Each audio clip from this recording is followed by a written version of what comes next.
It's the hour of 6:30. I'd like to start this study session of Urbana School District 116. Roll call, please. Member Staton? Yes. Member Hickson? Here. Member Baxley? Here. Member Jones? Here. Member Langendorf here. Vice President Exon? Here. President Pulowski. Here, are there any additions, corrections, or modifications to tonight's agenda? Hearing none. Move on to citizen statements. If anyone would like to make a statement before the board, there are these goldenrod sheets in the back of the room. Please fill it out, hand it to our recording secretaries over here. Lori Johnson, we only have one so far, and that's from Julia Hockenmeyer.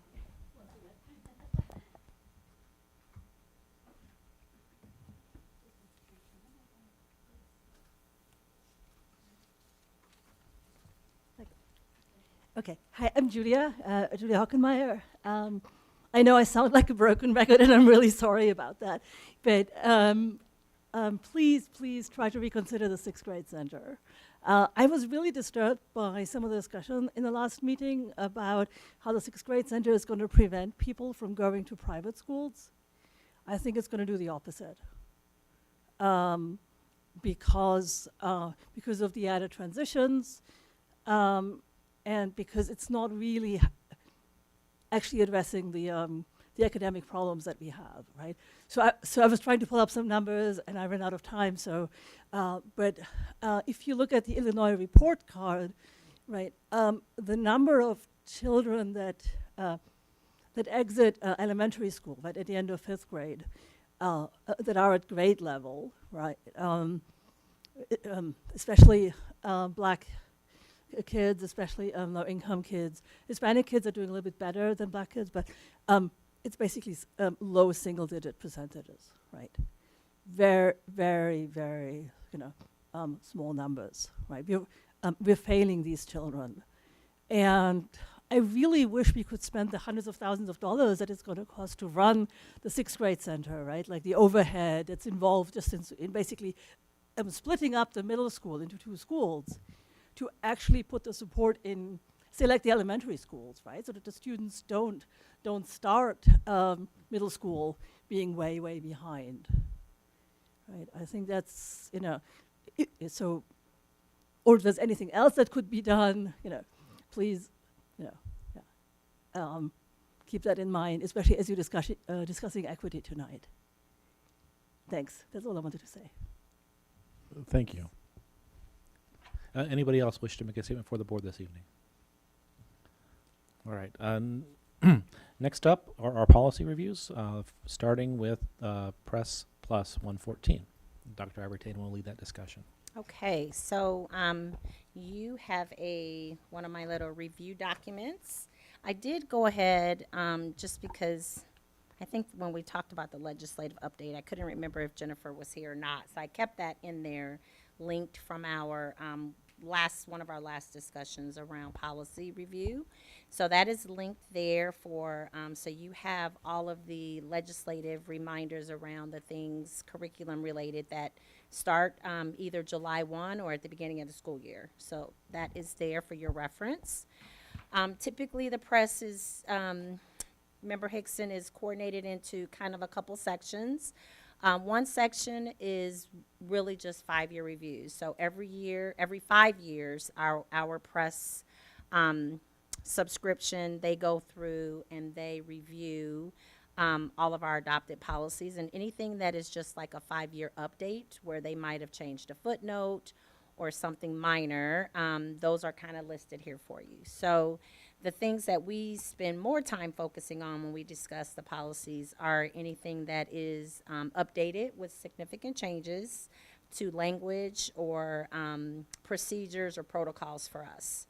So the most significant update from this particular 114 review is the change in the uniform grievance procedures.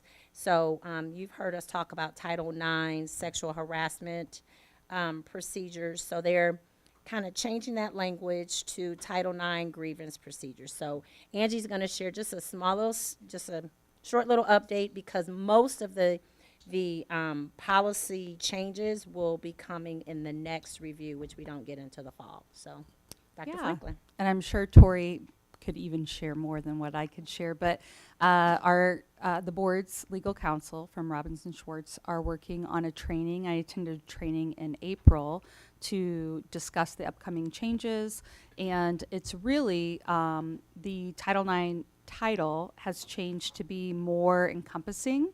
And so not only will it address sexual harassment, it'll also address, and we were doing this already as a practice in Urbana, but the coverage will apply to sex discrimination, including discrimination based on sexual orientation and gender identity, which we were already following those policy. Urbana is pretty inclusive for our students and for our staff. And so, but that's just a broader Title IX. And so I've talked to Susan and Michelle Weber, and Robinson Schwartz have a lot of homework this summer to provide professional development, not only for our administrators, but also for our staff members, because it is required that everybody participate in that training. So it's a good thing. Okay. Yep. Okay. So more to come about those changes, but you will see that there are quite a few policies where basically they've gone through and they've crossed out any reference to Title IX sexual harassment and just changed it to uniform grievance procedures. So we will have more to come on that in the fall.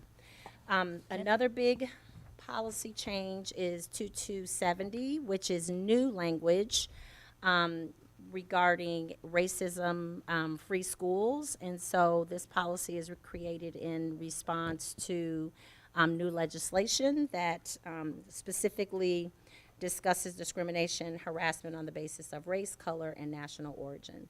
So you also have our equity policy kind of attached to it. So it's something we've been talking about, not attached to press, but as another artifact for our document policy conversation tonight. So starting effective 8/1/24, we're required to adopt a policy that prohibits the district from any retaliation or any discrimination or harassment based on those things. And so the policy was included, and that was one I really wanted to highlight. Another highlight was just an update to the Targeted School Violence Prevention Program.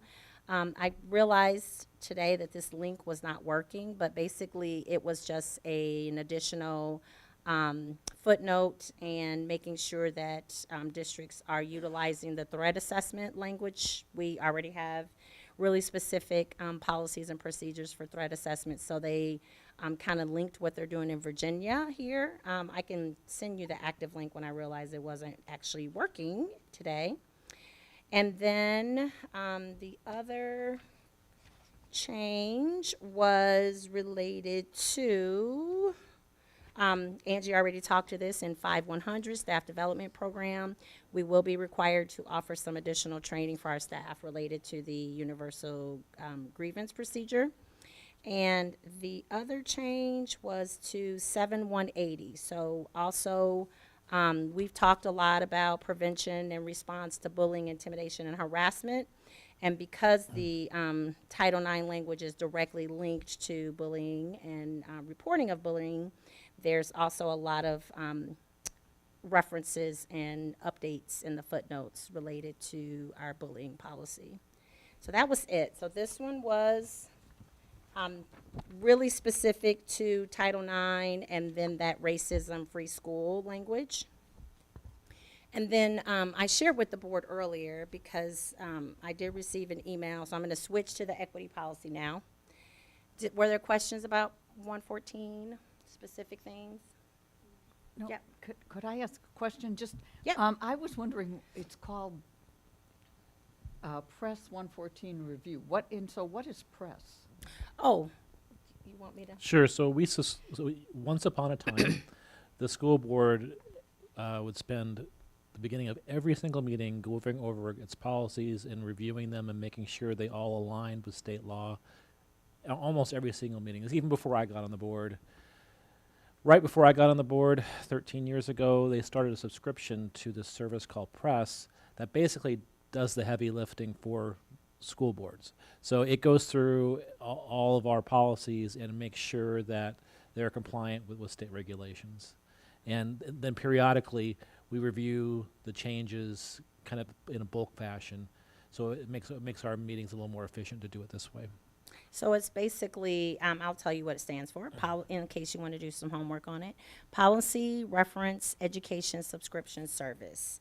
So our attorneys also review press. All school districts, their legal board attorneys review the press language. So it isn't supposed to be used in substitution for legal advice from our attorneys, but every school district, the majority of school districts in the state of Illinois, subscribe to press, and so it really does set the standard for legal terminology and the translation of the legislation and the public acts that we get. They do all the heavy lifting for us. So when our legislators sign new things into law, press takes all of that legalese and all the language from all of those really thick, really full things we get from the General Assembly, and they condense it. And what they do for us is they align it to our board policies that already exist, so then we don't have to do that. So what Paul's saying is we used to do that ourselves. So we would get that, and then we'd go through our whole, the student section of our policies, the curriculum section of our policies, and we'd have to do all that. Now it's all digital. They send it to us. They say, here are the suggestions of what we think you should adopt. Our attorneys look at it, and if the attorneys see something that they say, oh, no, you need to talk about this, we don't agree with this, that rarely happens.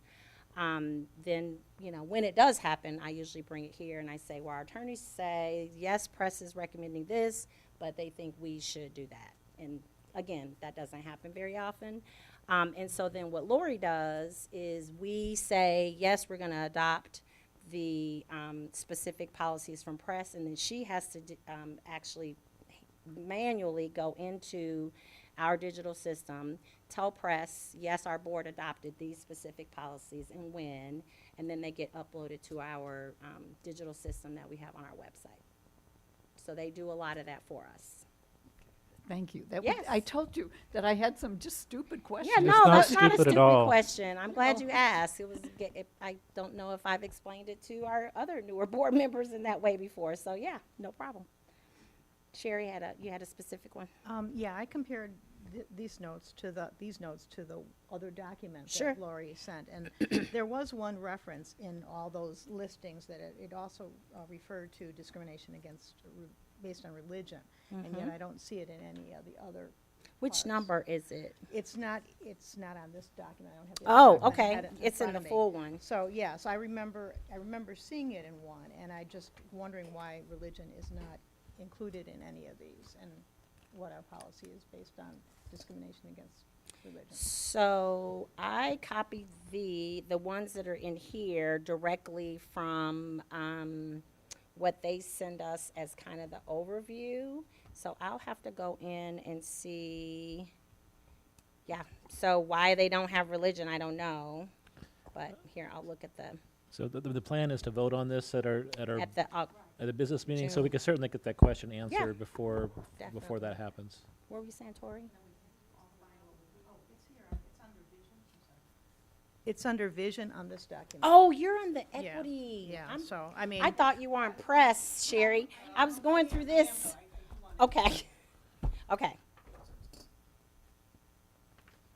Okay, let me pull the equity. I will share, just since Tori said that she could tell that I wanted to talk. So the beauty of Urbana is that we've been pretty progressive in terms of being inclusive and educating our staff. And so some of our mandated trainings that our staff go through, we've already been doing this. We've been doing implicit bias for racial discrimination, and we've also done inclusivity to our LGBTQIA community, and especially supporting transgender students. So we were doing that as optional mandated trainings.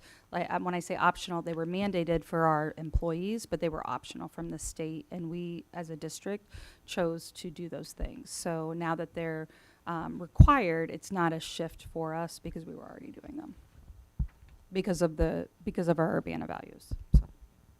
So we have religion listed in our list of, in our equity policy under our, so it is one of the areas. I was gonna say, I know we talked a lot about the equitable opportunities and outcomes for students, and here was the list of ways and list of areas that we wanted to make sure that we were breaking down barriers, but I'm not quite sure why it isn't listed in, I'll have to look through through the one that you're specifically talking about and find Well, it. it's also, I think, important to note that in the vision statement here, it says, equity is applied to the following list, but includes, but is not limited to, right? Yes. So just to give you some perspective, during the height of COVID, a large group of people met in regular meetings online to craft this document. You want to make two things that make it difficult to write. Is one is you do it online, in over Zoom, and the second thing is you include a large group of people. It took us a very, very long time to painstakingly kind of put this together. And I think that was one of the things that was argued about at the time is what specifically to list in that set of bullet points. But I think adding the is not limited to kind of calmed a lot of people down. And I shared for Member Hickson a little bit of history, because this is not the first time this draft has been in front of the board. We just have not adopted it yet. And we were a little forward thinking, I think, in terms of feeling that we needed to have something like this. And now that we have the racism-free schools law, we kind of have to have language around the fact that we're not going to discriminate, and that we are going to have written policy that really prohibits us from setting up barriers and including procedures in our district that would allow that to happen. And so yeah. I sent that email earlier this afternoon, so if you've not seen it, there is a little history in there for you. Okay. Any other questions about any of the policies that are going to be voted tonight or at our next meeting? All right. Moving on, there will be no call for an executive session after tonight's meeting. The chair would therefore entertain a motion to approve tonight's agenda. I move for approval. Second? It's been moved and seconded. All in favor, say aye. Any opposed? Our first study topic tonight is our school resource officers' end of year report. Okay. So I am going to welcome up Michelle Robinson, who is the school resource officer at Urbana Middle School, and Chad Burnett, who is the school resource officer for Urbana High School. So John, I'm going to do the first couple slides, and then, well, actually, you know what? I'll drive, because they only have the two. Do you guys care if I do the clicking? Okay. So as we have done the last couple years, we've invited our SROs just to give us some feedback around the year and share data and numbers. One of the agreements that we made with the board when we started the SRO program is that we would make sure the board was updated year to year on arrests and really specific, like referrals to Youth Assessment Center, really specific information about what the SROs were doing and what some of their, and of course this short document doesn't encompass everything that they do, but it definitely is a way to just kind of keep the board connected to the school resource officer program. And so yeah, so here's our end of the year feedback. So I kept these slides in. I know many of our board members are really familiar with the program, but since we have a new member, I thought I would keep in the early slides that really talk about what a school resource officer does and doesn't do. So our school resource officers are career law enforcement officers who are actually, yes, they're in our schools every day, but they are Urbana Police Department employees.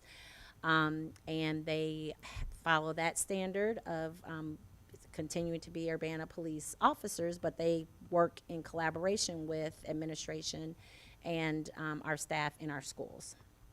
The primary goal of the SRO program is to help us as administrators and the board and the district continue to maintain a safe learning environment. And a lot of their work is around building positive relationships with not just the students, the staff, but our school community. Whoops. So our SROs. Why do we have SROs? So we started off for many, many years. We had one SRO who worked back and forth between the middle school and high school. And over the years, that just it wasn't conducive to the needs of our community any longer and the needs of our changes of our student demographic. So several years ago, we entered into an agreement with the city to have an SRO at both sites, which has made a huge difference, I think, in the culture and climate and the positive relationships that we have in our buildings. Our SROs foster positive relationships, not only to strengthen the police community connection, but also to really help our young people understand they don't need to be afraid of police officers, that police officers are there to help them when needed, but also to make sure that our buildings are safe and protected in high threat situations or just from everyday things that might happen that can come from the outside community into our school. There were several incidents kind of at the height of when we added an additional officer. We had a lot of gang activity at our high school. There were a lot of incidents that happened in our community that would end up at our schools on Monday morning.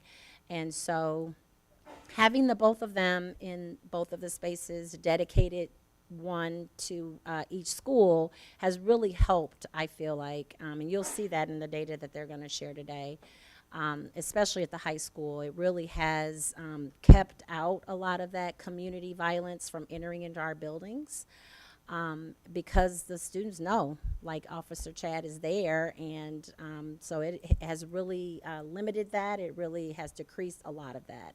And so we're really thankful that we've been able to have the agreement with the city and the opportunity to have two people.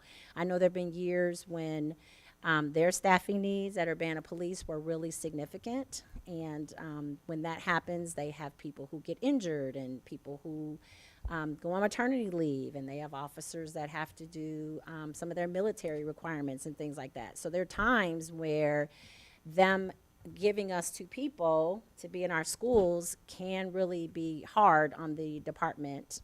But since Chief Boone has come in, I know he's really been pushing having more officers in the department. So that worry of mine every year in August of are we going to lose one of them back to the police department has gotten a little less stressful. But again, we always have to remember they definitely are police employees first.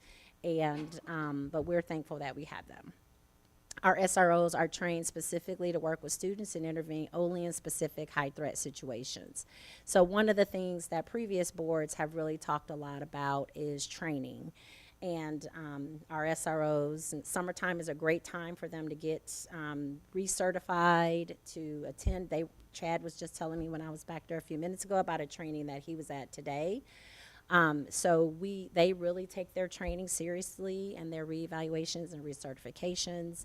And if you were around or watching when we started this process, not every person has the mentality or the personality to be a school resource officer. It really takes a special person.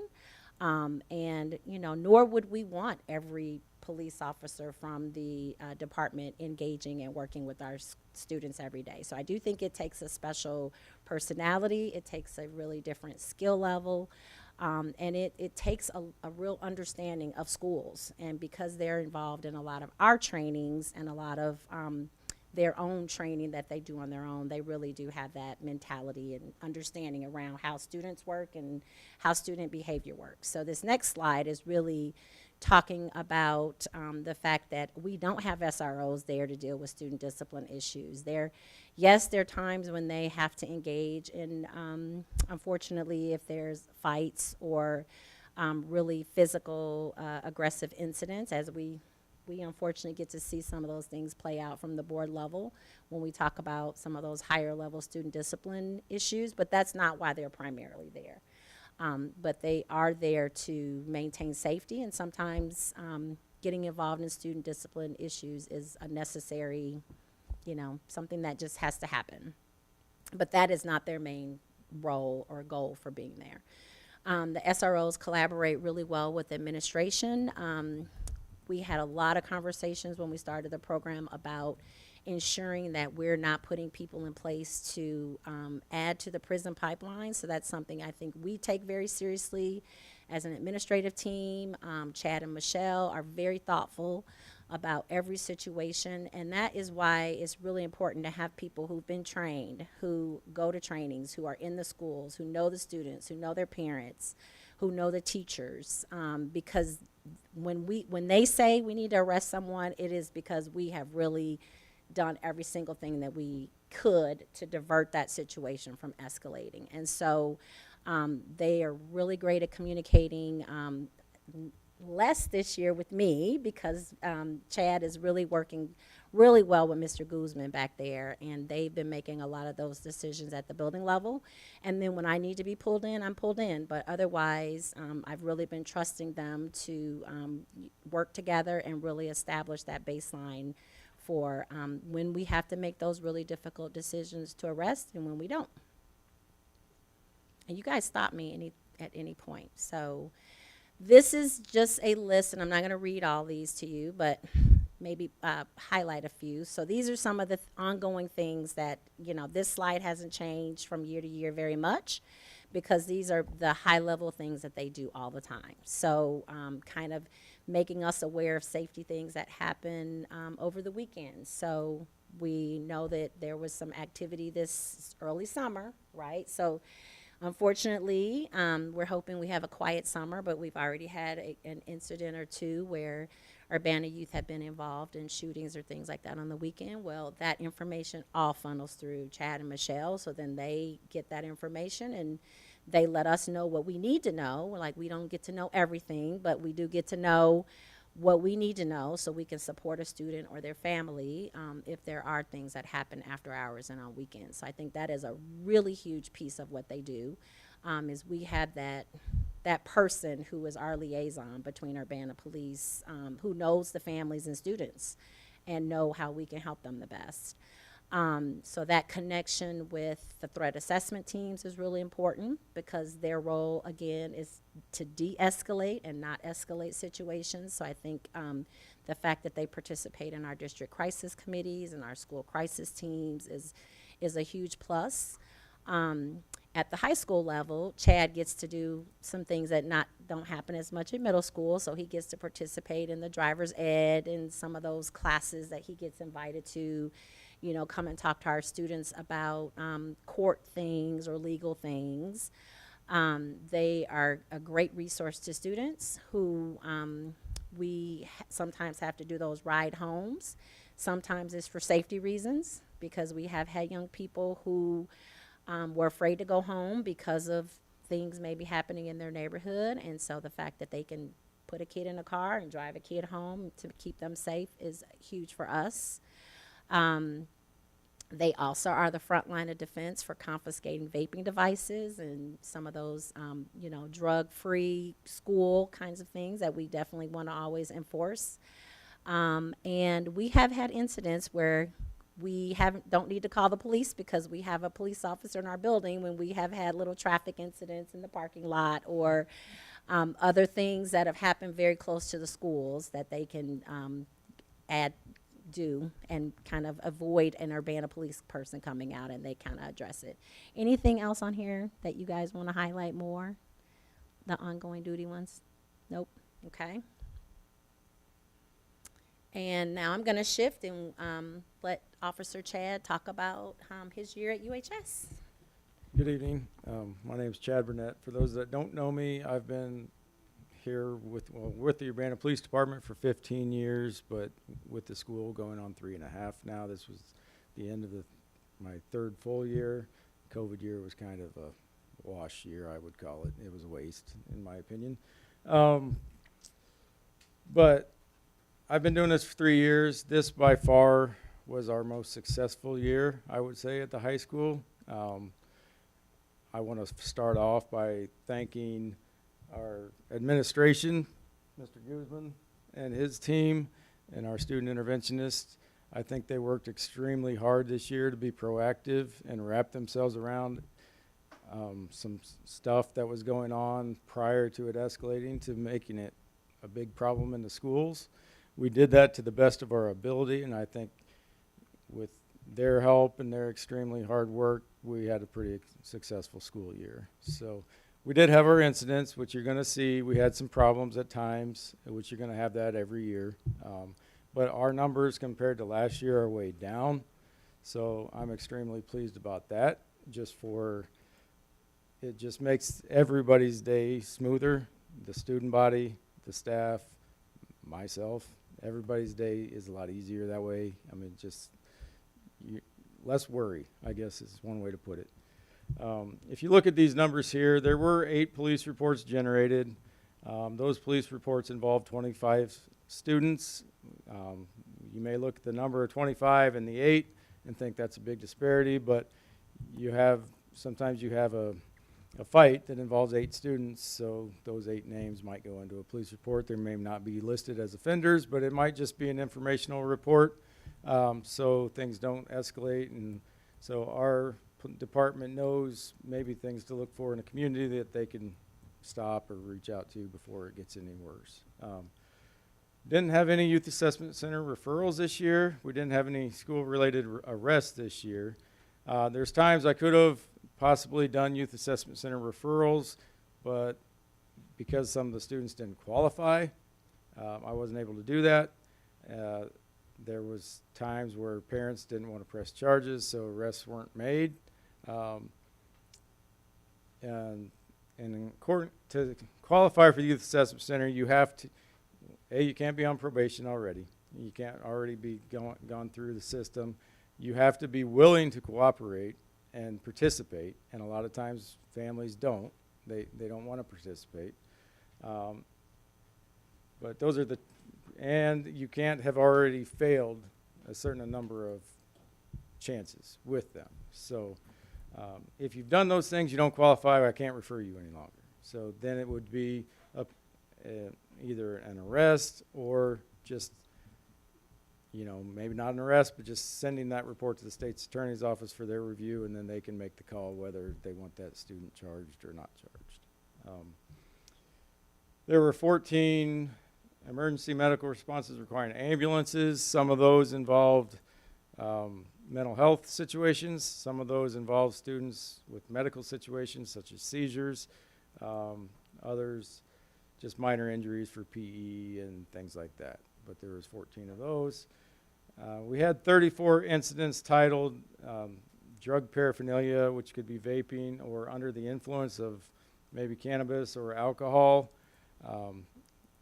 That number's probably a little bit light, but it goes on. Sometimes they don't get caught, but those are 34 incidents where students were caught with that. So not by me necessarily, but by staff or whoever, and then they'll turn the paraphernalia over to me, and then I confiscate it.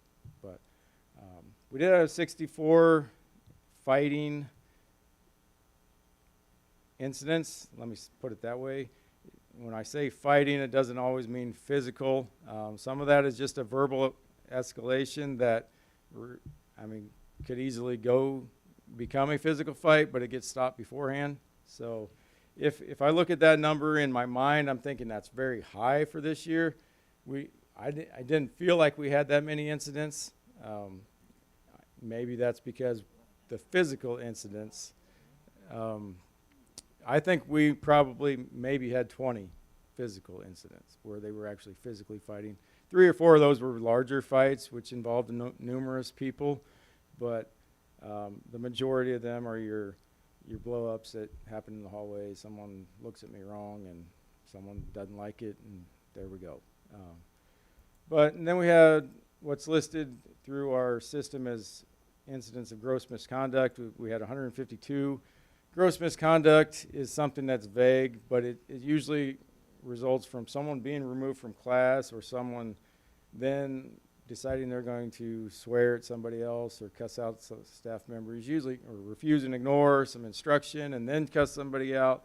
So it's usually 2 or more things put together. They then title it as gross misconduct. So not by me, it's just how our student interventionists title their referrals. So I don't even know the number of transports I took home, but it's a lot. I mean, I don't know how many days are in a school year, but 3 or 4 times a week, I'm taking somebody home usually. You know, for some reason, whether they need to ride home after school, or whether it's one of these discipline issues, or whether they just, we need to remove them from the building for a time, parent can't come get them. I'm doing that quite often, so. And then just working with the social work team, if they have questions about a situation that as Britton brought to their attention, what services would I suggest we get involved with, whether it's DCFS or SAS or the Youth and Center for Family Solutions. How can we get those services to that student faster, or if I could make any calls that supports them and gets the person out there or that department out there quicker, they'll a lot of times involve me to do that. So I was gonna share, Tori just asked me a comparison for last year. So, 64 is way lower, so we had 110 fights with and without injury last year involving 127 students. So, and then the other gross misconduct number is, this year, 152, last year, 205. So, yeah, so that's progress. to me, overall, it just seemed like a much more successful school year than what we've had of any of the years that I've been there. Again, I credit our administration and our student interventionists for being extremely proactive and working extremely hard. As soon as they hear about something, calling those students in, seeing what they can do to intervene, to make this go away, to eliminate any of the violence that's happened at the school. And, you know, it doesn't always stop, but it does sometimes stop it from escalating in the building. You know, sometimes kids take care of their business when they're not in the building, unfortunately, but at least at the high school level, they are pretty aware and realizing that if they want to stay, you know, in the building and be successful, then they're going to have to follow the structure that's there right now. So, and I think that's something that maybe so in the past we haven't had that good system in place, and we're working to create it now. So it's much better. But At the high school? Good work. Good work, everybody. It's a team effort. And as soon as I saw that, the reason I asked her is because I thought the numbers were tremendously down, and they are. Right. So well, you can whatever. definitely feel it when Yeah. when you're there working feel every it. day. You know I they're feel down. it, and I'm not there every day. Yeah. So Yeah. yeah, good job. That's all I really want to say. Thank you. It's not me. It's more. Yeah, it's a Everybody team back effort, there, Everybody. but I'm looking at yeah. everybody. So yeah, good job. Yes, ma'am. Are the metal detectors that were put in, are they being used and are they finding things? The metal detectors, yes, we use them every day. The students walk through it every day when they come into school at 2 different doors, door 1 and door 9. Both have detectors. They're set up primarily to find firearms and guns. So as far as those, we've never found a firearm, an actual firearm. There's been some like lookalikes and like not even real, but plastic type guns come in, but they wouldn't detect those regardless. And we had 2 incidents where knives were brought in that were that got through. I mean, and then someone reported seeing them, and we addressed it and confiscated it and handled it as we see fit. But they were never there to threaten anybody or do anything like that. That people just still had them on their person. So, but yes, they are used every day. I think they're a very good deterrent for what they're for. I mean, can someone sneak in a weapon if they wanted? Probably, but there's less likelihood of them doing that knowing that the detectors are there. So yes, but we haven't had in my time at school, we haven't had a real firearm in the building. Yeah, thank you, Jennifer, for asking that question, because I have a follow-up on that regarding Sure. what is the protocol, what would happen if something was detected? Because it's the entrance, there are a lot of people coming in at the same time, there are people coming and going. Yep. What would you do, and how are all the different people Normally at what the door normally what trained? happens if it detects in the morning, at least if it detects in the morning, when someone walks through, we have staff and administration at each door. They'll pull that student aside, then they will check, ask him what, because certain things like umbrellas and things like that, sometimes heavy gauge steel water bottles will set it off, and certain things but then that administrator will go through the book bag, and if there's anything that's a weapon, then I'll be called. They'll ask me to assist, and then they'll remove that student from that location. They'll go to an office and then do a more thorough check of the person. But normally, if it's a weapon-related thing, they call me and involve me at that time because I'm better trained to handle that type of situation than an administrator. I was just worried, I was concerned about the protocol, what happens when you're not there and how they determine that it is a weapon. Oh, Yeah. Well, I mean, is it just automatically beep? You said other things could make it yeah, go other off. things can make it go off, but the signal is then you stop that student and then you search that student, okay? Whether that search is done right there or to the side, or whether that search is done in an office, determines on what they see or what they see right away, okay? You're welcome. Can you give me your thoughts? Tell me how the canine sweeps went. I'm curious. It was very quick at our school. It went well, I think. I mean, the students, believe me, when the students heard that the dogs may be coming into the building, they're like, "What are you doing now? Why are you doing that? Why are you?" Well, you answer the question is, "Why do you think you're doing that?" And they all know why they're doing it. Most of our students, or at least the majority of our students, don't use lockers. So the particular time the dogs came in, it was just a sweep of the lockers. Book bags were still with kids in classrooms and whatnot, and we didn't ask the kids to line up the book bags or anything. We just swept the lockers and they went through. They still detected on a couple lockers or whatnot, but if our lockers were our primary source of storage, it probably would have detected on a lot more. Yeah, You find it more of a heads-up deterrent. exactly. Yep. Yeah, and I think the kids also understood that too, but they were very aware that at some point that was going to happen. They see the dogs once. Mm-hmm. They don't know when they're going to show up again. Right. Okay. And I don't want to get in the habit of trying to scare students out of doing something, but No, you it gotta does keep things out Keep of on the their building. toes. Right. Sure. Yeah. Okay. And we were going to try to have another one and have them come back. And the reason we did that was having them go through the high school 100%, but it was really to help us as a deterrent at UMS because of the vaping devices and the drug paraphernalia that we were taking off of students at the middle school, because it was right after we instituted the policy of no backpacks. So we knew their backpacks would be in their lockers. And so it was kind of intentionally planned that way because none of the students had their backpacks with them in class, which is the opposite of what happens at the high school. I had a kid at the high school who got a locker when he was a freshman, and I don't think he used it once in 4 years because they just carry every book around with them. And so, but I do think what Chad is saying is correct. Like the weed smell out in the, around the building and in the area dramatically went down when they thought the dogs were coming and when they knew they were coming and when they thought they might be coming back. And so I think that in and of itself is a good deterrent.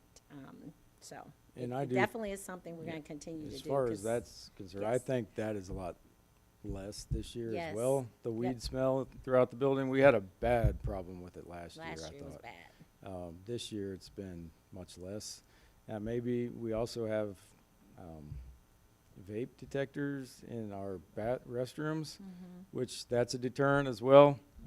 It also lets us know what bathrooms are being frequented more often and where to maybe staff better. So those are all things that are helping us figure out what areas we need to be in more often.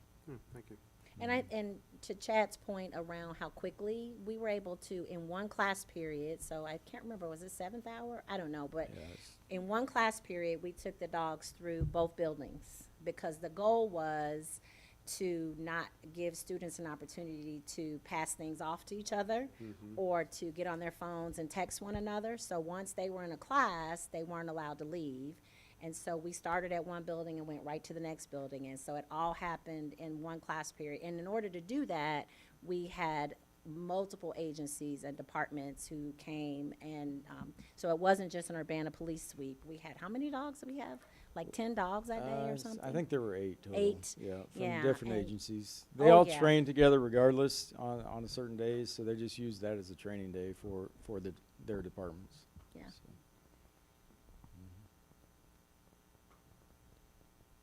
Any other questions for Officer Burnett? Okay, Michelle's gonna jump in and I'm gonna switch the slide. All right. Good evening. I'm Michelle Robinson. I've been with the police department for 14 years, and I've been in the middle school since September of 2019. I wish I had a better report than what I'm getting ready to give, but we have had a lively bunch this year and a very exciting year at the middle school for us. So we've had 3 incidences within the school that generated police reports. 1 out of those 3 ended in a youth assessment center referral, which was a total of 3 students being referred. It was a large fight that occurred on an MTD bus still at the school that ended up inside the school and became more of an event than it probably should have, which normally my referrals are like my last resort because we don't like to do that with middle school age children. We've had a total of 25 school reports of vandalism, so property damage, what we call tagging, marking, just destruction within the school. We've had a total of 39 school reports of theft, from clothing to jewelry to cell phones. We've had 1 incident where a fire was started in a bathroom this year. Our biggest thing at the middle school was we've had 7 knives confiscated in first semester for us, and a total of 2 what we call Orby look-alike guns, which is kind of the new thing. They're going from the airsoft to these Orby guns. And of course, the knives were what started our metal detectors at the middle school. We've had a total of 13 drug paraphernalia and vape devices confiscated. So when I say drug paraphernalia, we look at that as like tobacco vape devices. We've had a trend this year where kids like to carry around empty, smelly cannabis bags. So there's no actual cannabis in it. It's just empty, but they smell like it, so it kind of gives them credit. And yeah, and then that also is like lighters and things like that. We've also had a total of 13 under the influence and possession of controlled substance. So that would be your THC vape devices. We also have a big issue with the THC gummies in the middle school and actual cannabis that we have confiscated there.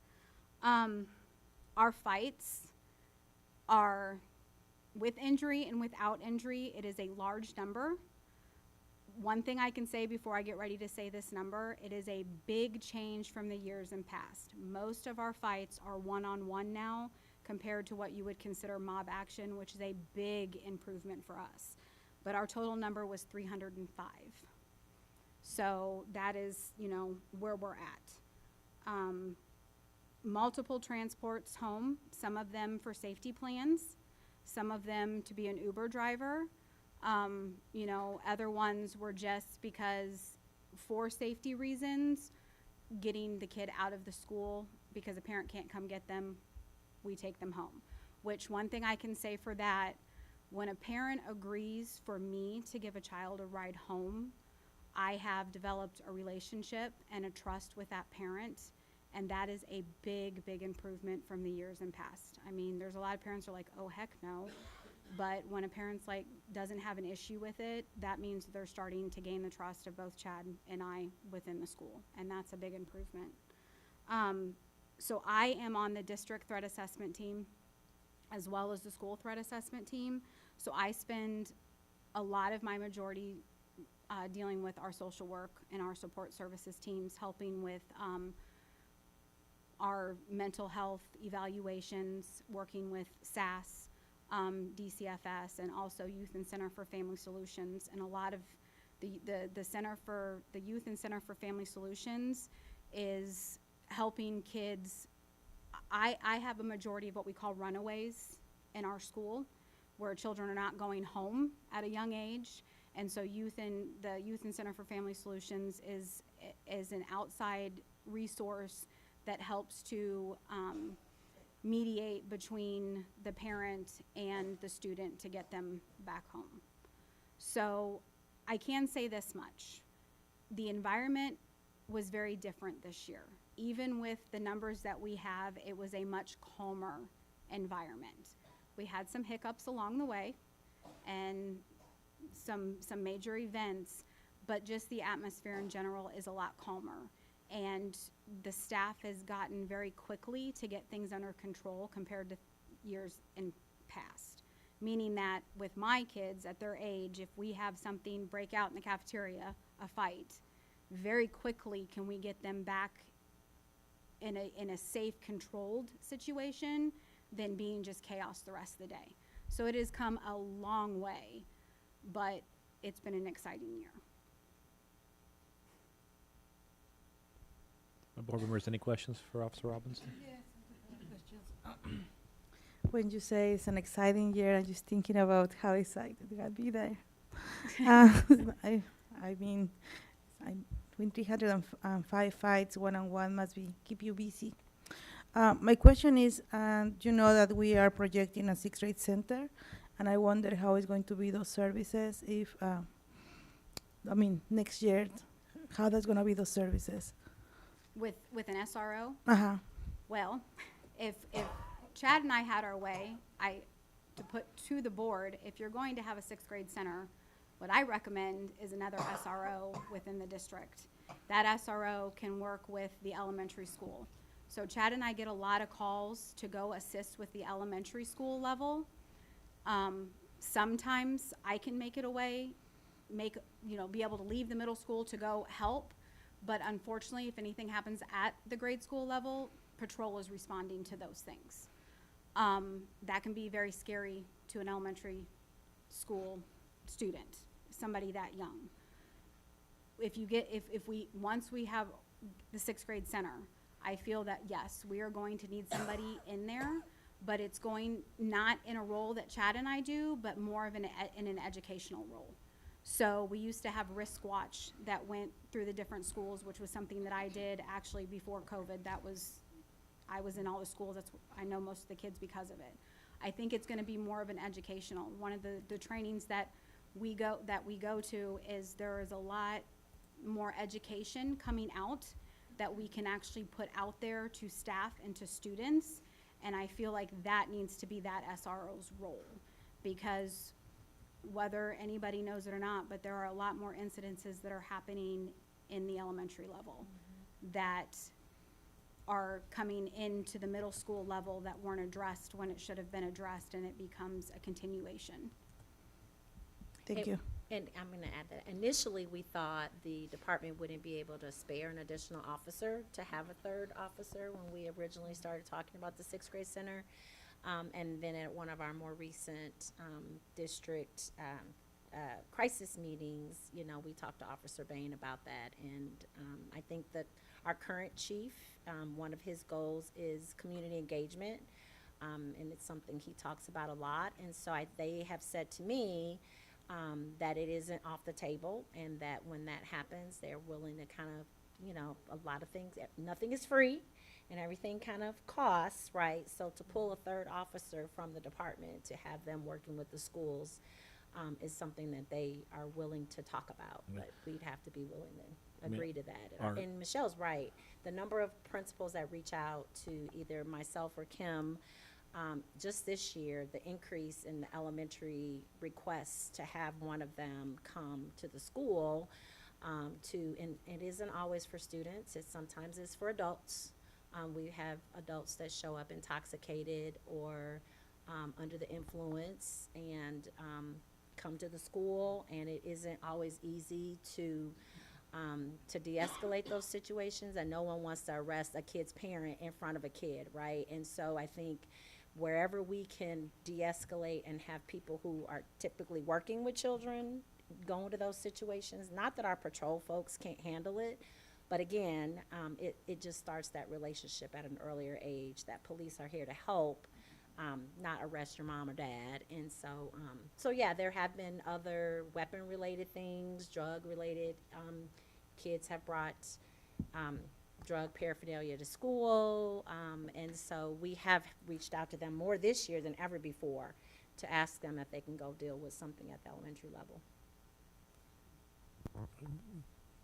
So when you said everything costs, do we share costs Yeah, for we share this? the cost. So we pay half the police department? We have a contract with the city Mhm. that I think expires in June of 25.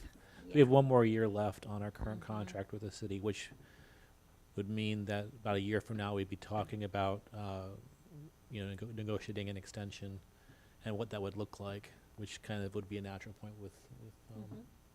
To talk about that third officer, yeah.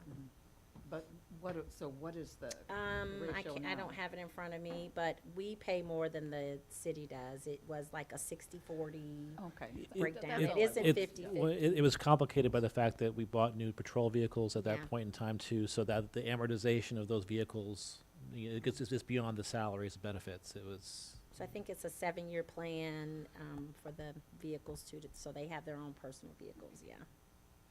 Which is required. Which is required, yes. Yeah, hasn't it evolved through the years so that at one time they were paying, the city was paying more, and then we've taken more responsibility for it? So actually, we started off paying more, and then when the city, when it started, we were paying more of that percentage.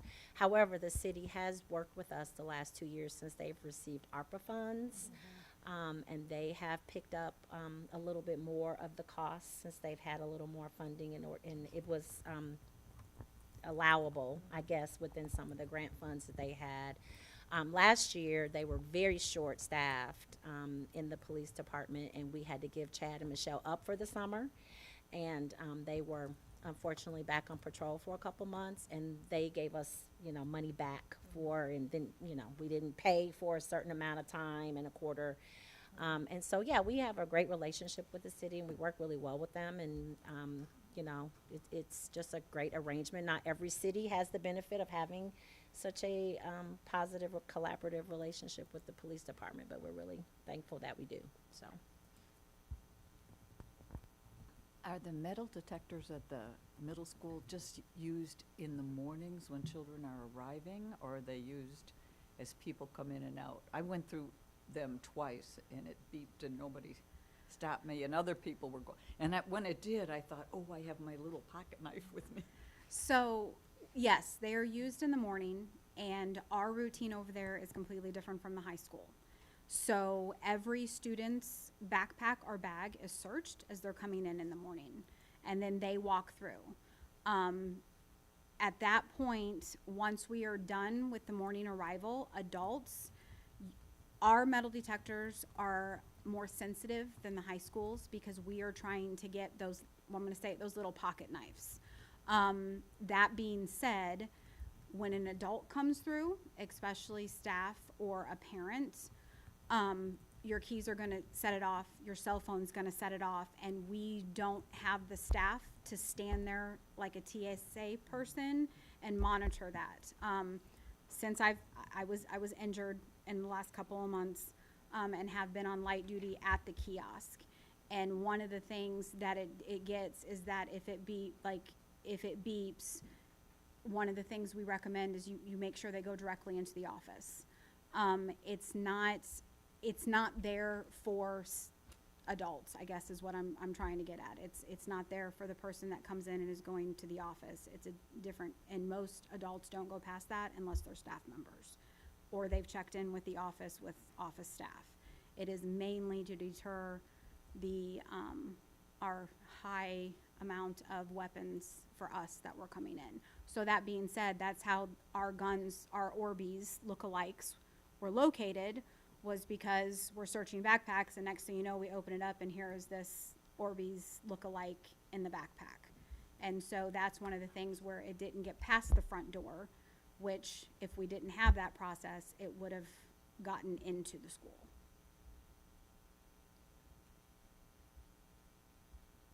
Thank you. Anybody else? Is the procedure kind of the same? It's a staff members doing it?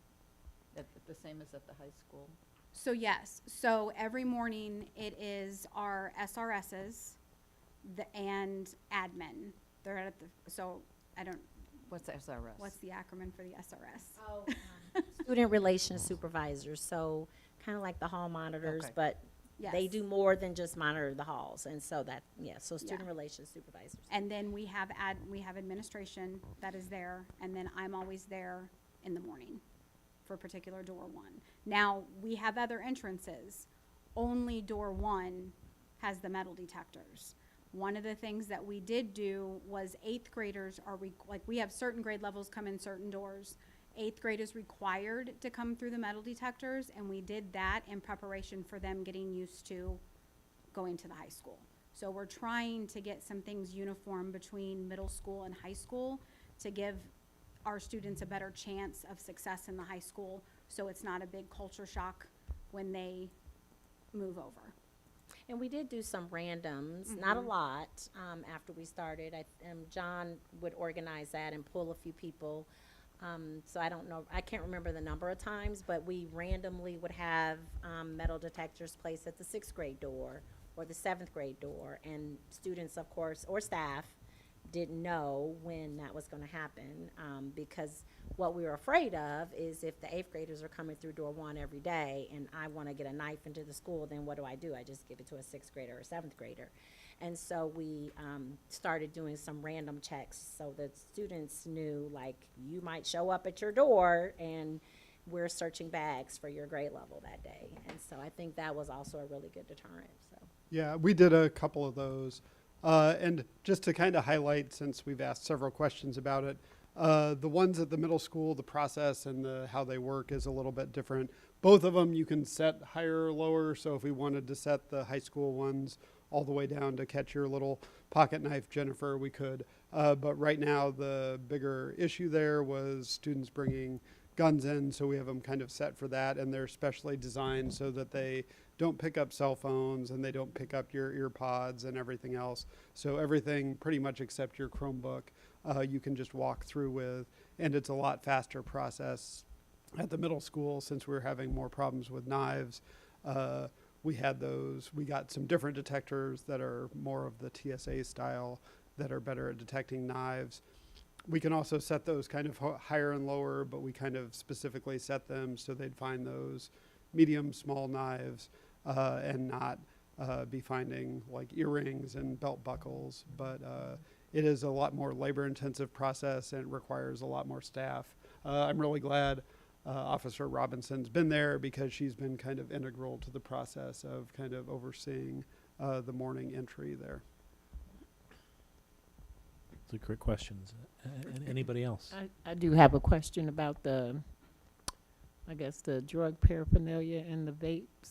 Are you finding more, because there are a lot of stores around in this little town that I've noticed, when a shop closes, they setting up vape stores in them. And do you find that that's a conformity of how, because it's still 21 to Yes. get those items, So right? I know for a fact that depending on my young ones, there are some shops that they can walk into and purchase with no questions asked. Some of them are getting them from family members and parents. So a lot of times when you confiscate it, it was like, oh, well, they've gotten that from me. But most of those are tobacco vape devices. It's a lot harder to get THC in that manner. But yes, a lot of it comes down to we have smoke shops that are just handing them out, basically. Thank you. I thought that was the case. I'm kind of curious how they got the gummies.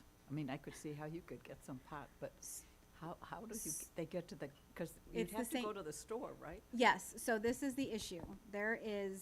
We have there's two, I don't know how, there are two different strands that you can buy of THC. There's a strand that is more potent, and you have to get that from a dispensary. And then there's a strand that it's not as potent, that you can actually get from the same shops where they're getting these vapes. And so they're buying those is not necessarily, but it's easy. It's no different than shoplifting. You can go in, enough people go in, you pick them up. I can say a majority of my students that we've confiscated them from, it's come from within the household. So at this point, because the culture now is that cannabis and THC are legal, and it's just randomly out, it's out. It's kind of like the access to alcohol that we had in when we were young. That is where we are with it now. So, and that's another big thing. So, like, I'm just going to bring up our K9 when it came. We had the backpacks, and we had alerts. Nothing was actually found. But our biggest issue is we have a lot of students that come in smelling like it that are not under the influence, because it's no different than cigarette smoke in the home at this point.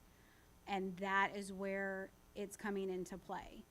And that being said, the gummies are like your, your fruit snacks. That's kind of what they look like. And so it's very easy to pass it from student to student, and students not knowing what they're taking. Is kind of where it is, and that's where we're at. But a lot of it is not educating the parents and it being easily accessible within the home. And there's often times when we confiscate, say, cannabis, it's not necessarily street cannabis in a plastic baggie. It's store-bought cannabis that they've bought from somebody else that has gone to the dispensary and bought it legally. So it works the same way. Somebody may go buy it at a dispensary, but they're still going to sell it to whoever wants to buy it, if that's what they plan to do. So, and gummies are the same way. Their parents may buy a bottle and, hey, I'm going to take 3 or 4, and I'm just going to take them to school. And the unfortunate thing with gummies is they're usually a higher concentration of THC, and it probably tastes good, and it can be very harmful. So we need to watch that for sure. Educate parents and kids about side effects or. So we tried to do that. We brought an expert in, and we had a parent session that we hosted at the middle school right after we started the metal detection. And I think we had 6 people come. And we sent it out in the, Mr. Cooper sent messages, I sent messages, we sent Skylarts, we sent texts, we sent emails. And out of, 900 students, we had 6 or 7 folks show up for that. So we're going to continue to try to do that. We talked a little bit more about maybe not focusing on parent education and maybe focusing on just student education next year, because the parent session that we tried to have, it was on drugs, paraphernalia, cyberbullying, social media. We were trying to really alert parents on, a lot of kids are seeing things on social media. They're reaching out to people. Just a real safety session, and we were really surprised with the number of parents who didn't come. So we're going to really just focus our efforts on, from the middle school level, trying to educate the kids next year. What is the consequence, or what is the consequence a kid had when it comes intoxicated? Yeah, I'll let them. Typically, if a kid is under the influence, and the administration would know better than me, but that kid does not get to stay in the building under the influence of a drug. We call a parent, and that student is then sent home. They cannot go home on their own. That's a safety risk in itself. a parent or guardian of some sort has to come and get that student. If they cannot come and get that student, then they may go to a RU room or something like that until somebody can come and get them. But yeah, we can't have intoxicated or students under the influence of drugs walking through the building, and just creates other issues. What's that? And it's only for the moment. It's like, we caught you today, you are not school, but tomorrow you can come back. Yeah, that's up to the administration and however they deem that. Sometimes if it's a second offense or a third offense, it might be a suspension or something, but I don't set those, so I can't speak on that. Right, thank you. How about if you actually find gummies or the intoxicant, Sure. whatever it is, with the student in the building? Typically, it's the same situation. That student's going to have The some same, type they're of, right back in school the What's next day. not necessarily, We're no. not saying that He yet. doesn't handle that. I don't It's up handle to that part. I administration. mean, a lot of times there might be a suspension of some sort, but I don't know the exact number of days that student might be out. I And mean, they'll we- tell me eventually, but Yeah. I'm not a He's not- deciding Yeah. factor in that. Yeah, I'm sorry. And we have real parameters, like Mr. Guzman they have protocols and parameters, so they look at all of those things, like if it is their first offense, second offense, do we need to get this student some additional drug, support, or if they're doing it a lot. And so, yeah, so there are consequences. It's just very individualized to, what has been happening with that particular student and We the can do youth situation. assessment referrals. I know that in the junior high level, we look at it, so one of the things that in some of the training that I've been to is that once a kid is vaping in school, it is an addiction at this point. And so it needs to be treated as an addiction with rehabilitation. And so if it is like a repeat student that is constantly being caught, that is one of the things that is recommended is some kind of mental health evaluation. And we do youth assessment referrals can be done for non-criminal, and that's what we do, because then they have access to counseling and like basically their drug and alcohol counseling, which is something that I hate to say it, but we are at with our juveniles in this generation, so. Actually, having like the gummies in school, the thought of one child giving a gummy to a child who doesn't, it looks like a piece of candy, who doesn't know what they're getting. I see that as a danger to the other children. So, that's, I don't know how you. There's a difference between someone just giving it to them and when someone's trying to sell that while they're in the building. Now, obviously, if they're selling drugs in the building, doing something like that, which we haven't found that yet, if that's the case, then that's probably going to result in a more serious consequence, whether it's some type of referral or arrest or whatnot, because that is a danger. At this point, all parties involved are cooperative when it comes to those type of things. So they know what they're getting, and they're choosing to partake. So nobody's taking it No. No. Typically not, yes, I would say not. Thank you. Anybody else? Well, I just want to say thanks to Michelle as well. I feel like the middle school is a incredibly hard time in life for a lot of kids. It doesn't mean that Chad doesn't have, his challenges and so forth, but I feel like the middle school has a different set of challenges and a different set of pressure. And I know you and I have talked on several occasions about just some of the concerns and things that you're seeing. Yes, the numbers are high, but it's also a time for adolescents, especially as a lot of them hit puberty, that they're really like finding themselves and they're challenging more and they're wanting to be more adult-like as they kind of hit that different building. And so, thanks for your efforts. The fact that you have a lot of people who have started to move to kind of trust in you more, to coming to you more. I know you've talked about, I don't know if it was in this setting or in the middle school, when I've seen you, like students coming to you more and saying, hey, this is going on, or this is coming, or whatever. And then just having parents like, yeah, can you take my kid home? And having that trust level is really important.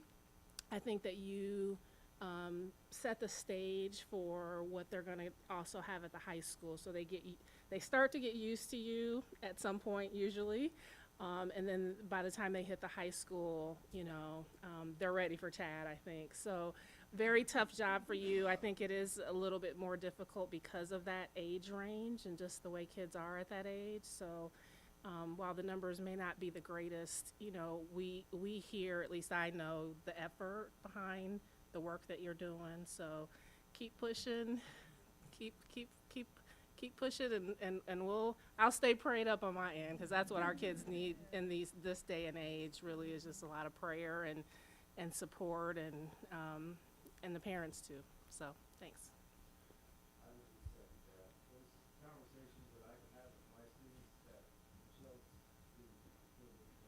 Yeah. Yeah.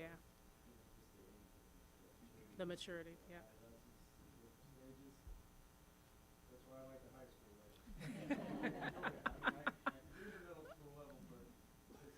It is different, yeah. No. Yeah. So. Right. Anybody else? One last And time. we also hope that you're doing okay. You're okay. Yeah, Thank you. recovering.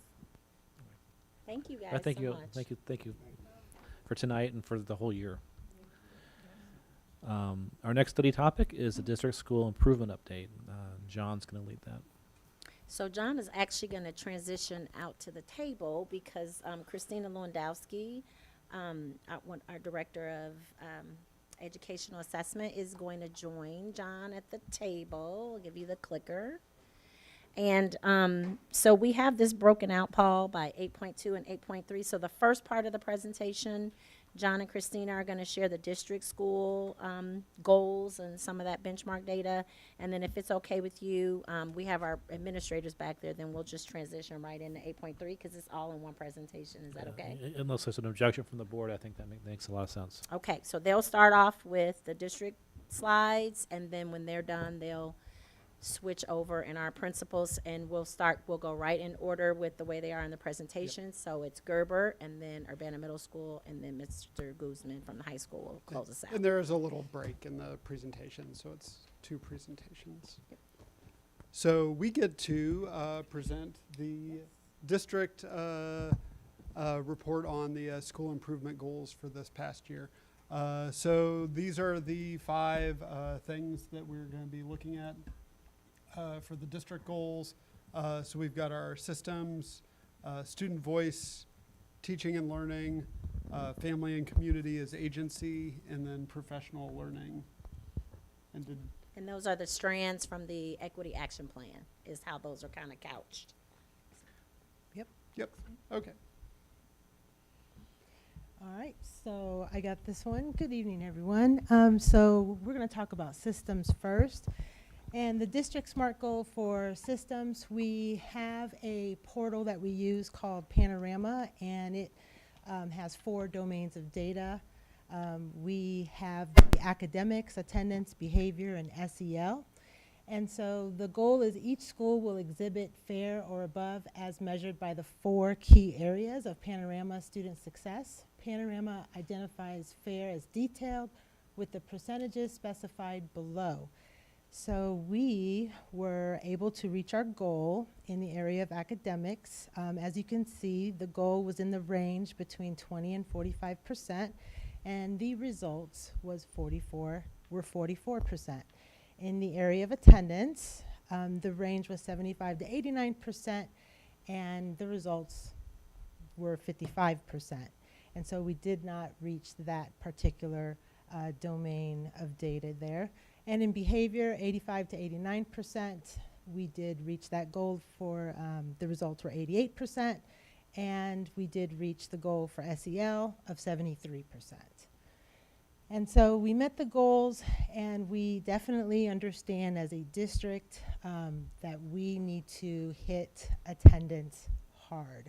Our chronic attendance was definitely a focus on Friday. Last Friday, we had a SIP day where we looked at our data that had been redistributed for our schools for the upcoming school year. John was able to work his magic on that data because right now we don't, July is our rollover of the data.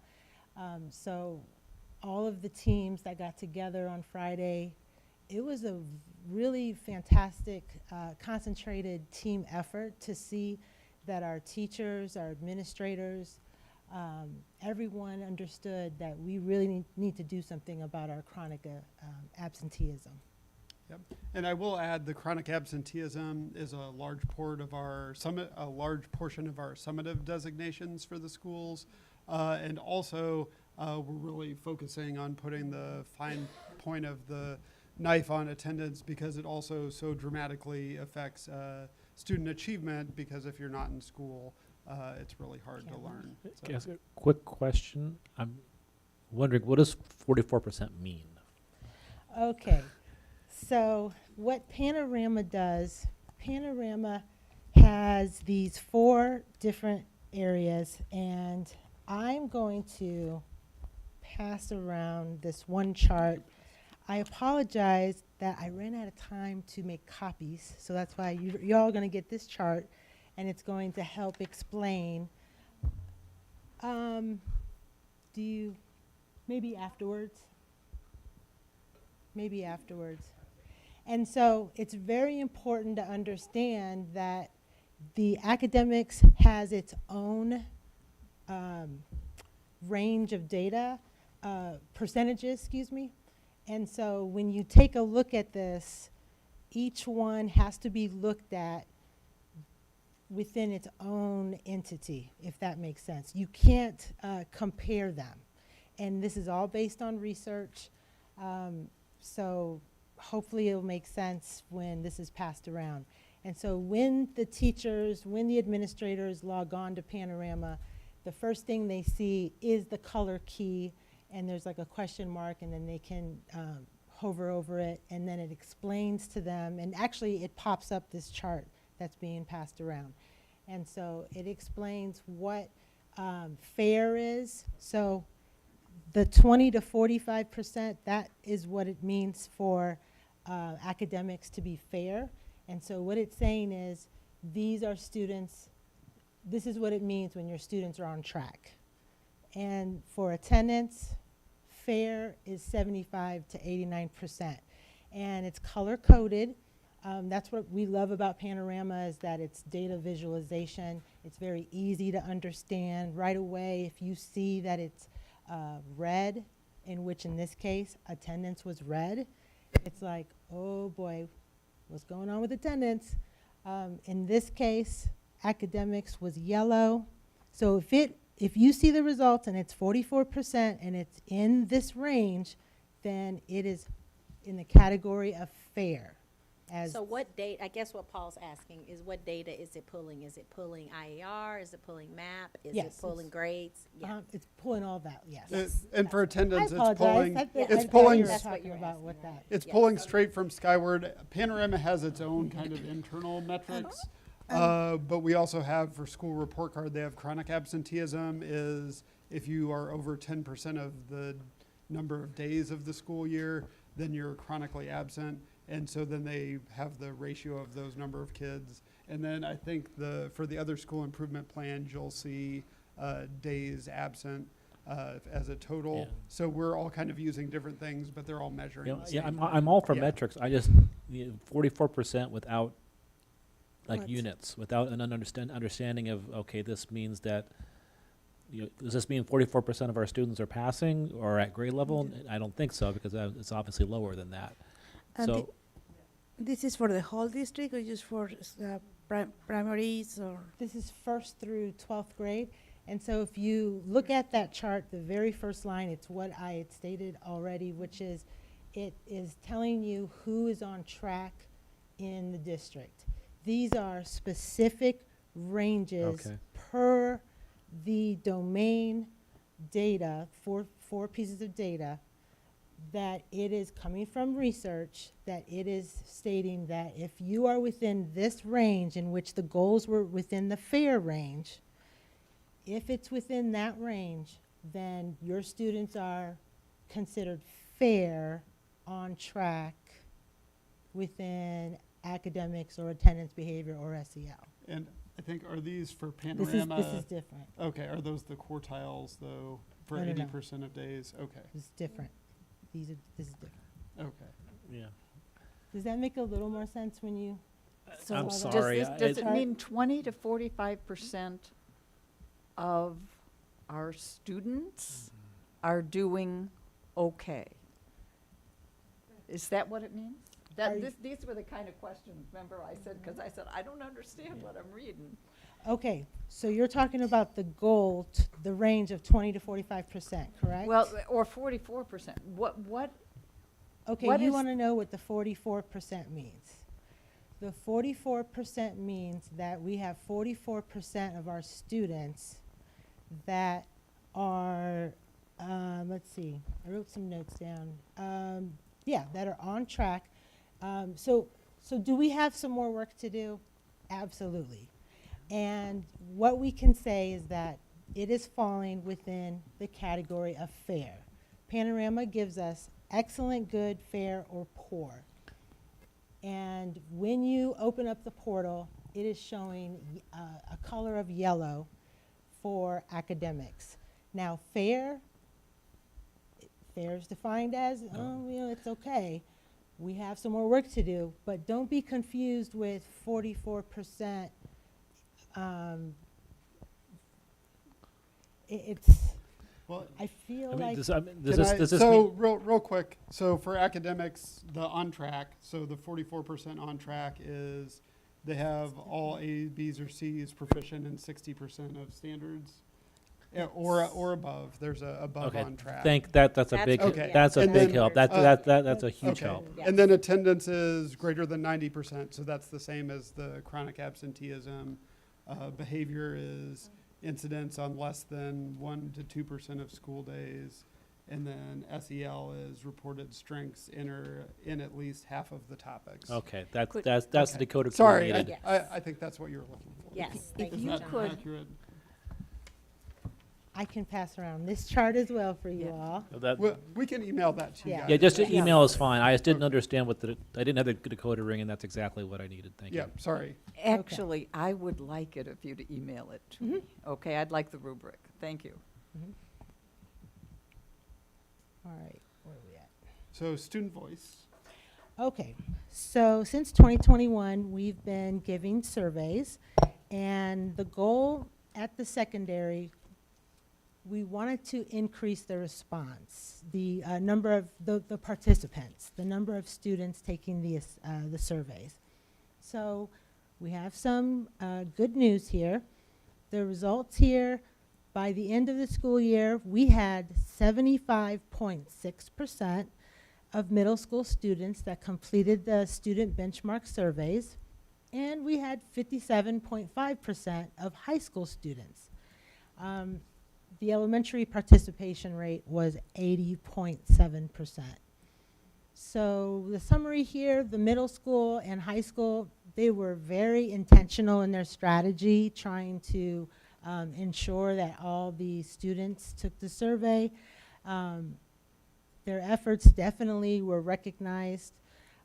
They definitely increased the participation, 16.6% at UMS and 32.5% at the high school. So good job to everyone there. And the purpose of collecting this data is can you go back, John? Yep, sorry. Panorama, it asks the students questions like, are you happy with school? Or do you feel that your needs are being met by your teachers? Do you feel this school is a place that you want to be every day? And so this is our third year using Panorama, Christina? Yep. So the first 2 years, we weren't getting great participation from our students, which is why we set a goal. From The more secondary. students that complete the survey, the more students then we can address some of their social emotional needs. We can make sure they're getting mental health supports if that's what they need, and we can just plan more interventions to support them if we actually get them completing the survey. So is this, the results of the survey are what tell you the SEL So the part that was in the previous slide? The questions are very Correct. research-based and very specific as to, and the students are asked several questions in different ways even to make sure that you're hitting at whether or not they feel their needs are being met at school or not. So this goal is really just a participation goal, flat out, to make sure that we had And more the survey is students. telling you, is that what tells you, is that the SEL part of the previous slide? Oh, yes. So Yeah. academics, attendance, behavior, SEL, yes. It's addressing students' satisfaction with their social emotional needs being met at school. So But- 73%, yes. But the district goal was to have participation in the survey, and this SEL results from the previous one is if they Correct. felt like they succeeded in one of the, more than half of the domains, I think is what Right. it said. And I just want to clarify that the participation rates for the surveys for elementary have always been high. I just want to put that out there. They've always been high. The secondary, that was the one that we've seen that needed some push. And so we decided, let's go ahead and create a goal for that in the fall. And we are so happy that we see the results, because the secondary, they're working really hard, and we see that the results show that. So the next two are academic ones, and we'll kind of tag team these. So the goal 3 for teaching and learning was to make positive growth in all the areas for fall to spring map testing, so over the course of the year, so students would meet growth for all of those areas. As you can see for this chart for math, they did meet growth in 3rd and 4th grade and 8th grade, and they did not meet growth in the rest of those areas. So overall for the district, for K-12 projected growth for math, there was a 42% who met growth over the course of the year. And just for some context on how the growth works, between every test, there's a projected growth, so you have your raw score, and they project that you'll kind of go up so far. If you don't meet your projected growth, that means you're below the 50th percentile for growth, and that means that you're kind of falling further behind. So any of those numbers that are below 50 is where our students are falling further behind academically, and those numbers over 50 are where they're excelling and kind of catching up academically. So really some work to do there. Meeting growth, if everybody got 50, that would just be keeping us at parity, and we really need to be above 50 to start catching up on where we need to be academically. So area for growth there. Correct. So we need students to exceed their projected goal. So if their projected goal was 10, if each student, let's say each student was 10 and they all did 11, then we're going to have an increase in student achievement.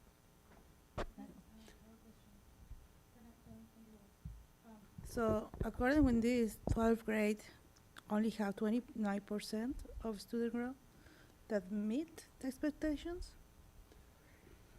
And in that- fairness, for 12th grade, for the spring assessment for 12th grade, the students who are taking it,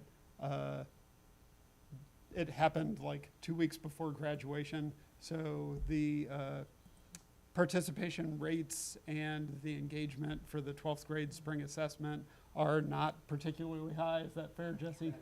Okay. Participation rate is an issue for.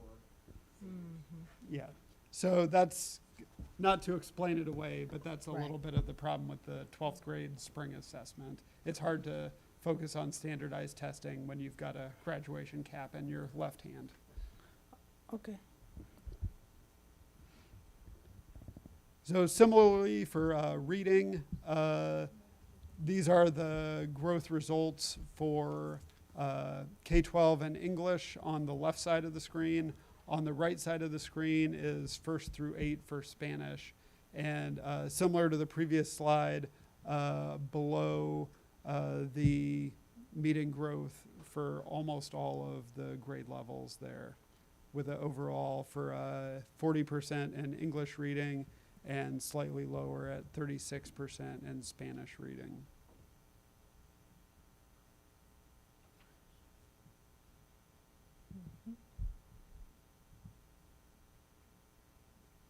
And I'll let, I think Dr. Ivory Tatum was going to talk about Sure. Family So, and Communities Agency.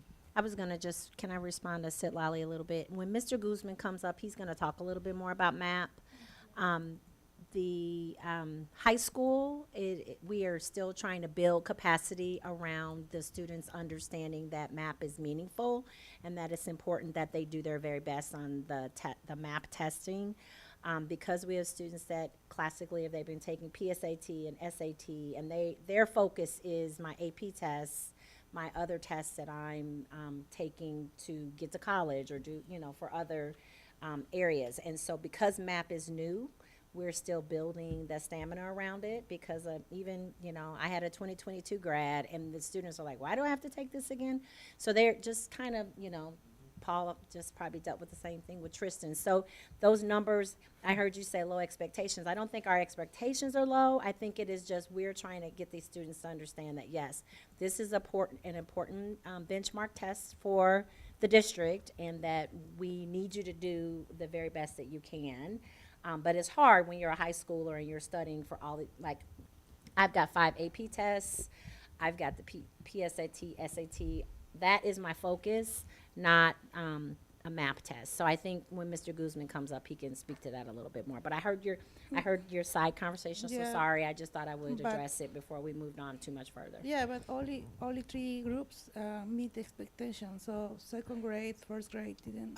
Can I talk about the word expectations? So, when expectations is probably not the correct term for looking at the MAP data and specifically for this goal that we're discussing, because what we're talking about are students meeting their projected growth goal. So I presented an example earlier.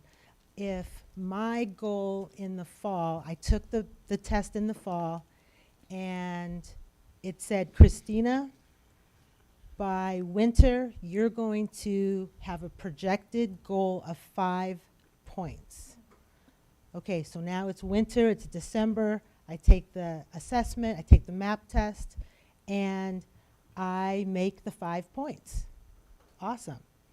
I'm going to get a report, and it's going to say, your spring projected goal is going to be 3 points. I take the assessment, and I only do an increase of 2 points. So I missed it by 1. So if I missed it by 1, and I'm in grade level, let's say 2 of this data, and there's umpteen number of students that are just like me who didn't make their goal, then that would be why it says no, that grade level did not make their goal. I hope that makes a little more sense. So it's not like so I'll just end it like that. Yeah. All right. Okay, so Family is Community Agency.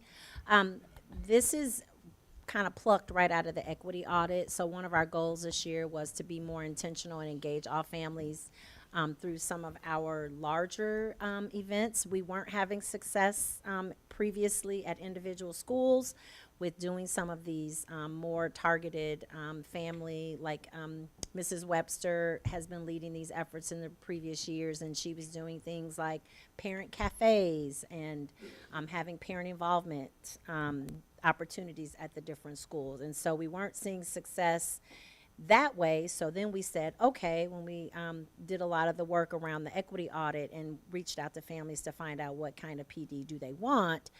So then we shifted to more of a district focus, and we started bringing the families together into different spaces. And so We had family cafes and we had family focus events, very specific to specific topics. We had the Village Investment Promise, which was something that started with Janice Mitchell that we continued. And so it is kind of a specific thing for our African American families to really try to meet their needs at a deeper level. And then the District Parent Teacher Advisory Committee, which was run by Dr. Norton this year. They meet quarterly. That is part of the CBA. So we have union members that participate on that group. We have parents that participate in that group. And then the Bilingual Parent Advisory Committee is another group which you've heard from several times this year, which is a group that Lupe and Joe Wiemelt give guidance and leadership to. And so that the goal was to be more intentional and engage families to help remove barriers around attendance. And so attendance was really the focus on a lot of these, and academics as well. And we need to continue. The summary from Ms. Webster is we need to continue to think outside the box to increase attendance for family and community events. So I attended a lot of these family events, especially the cafes, and attendance was really low. And so we are going to shift our focus next year back to the building levels again and do whatever we can to try to get families to come out. You can see she added on there, she was sending text messages, emails, sky alerts. At the elementary level, we were sending papers home in kids' backpacks, all of the things. And so we just need to find other ways that we can engage people and get them out. So this continues to be a huge goal, and we're going to shift back to working with our buildings and hopefully be able to engage families back at the building level next year. Am I doing this one too? Yep. So professional development, this is under the leadership of Yvonda Smith, and so this goal is also from the Equity Action Plan, around the use of our staff development days and around the use of the Winter Institute. So this is just kind of a summary of, at the district level, what we've done for the year. You guys all have the calendar, so you know that we have the 4 staff development days every year. Urbana, at the elementary level, those students are home all day, and we have provided district and building level professional learning opportunities, sometimes with a consultant that we bring in who works with everyone. This year the focus was around math. Next year the focus is going to be around literacy because we have a new literacy curriculum. The other schools, Gerber, UMS, UHS, they also have staff development time, but it is around more of an early dismissal model instead of the students being home all day. And then those buildings do some of their school improvement work during that time and focus on some of their building initiatives on those afternoons. Winter Institute this year was a hybrid, so we have been doing virtual Winter Institute for the last 3 years. And this year we polled our staff and asked them what they wanted, so it was really split. So some staff liked the virtual model, and some staff said, no, I am tired of virtual PD. I want to do it in person.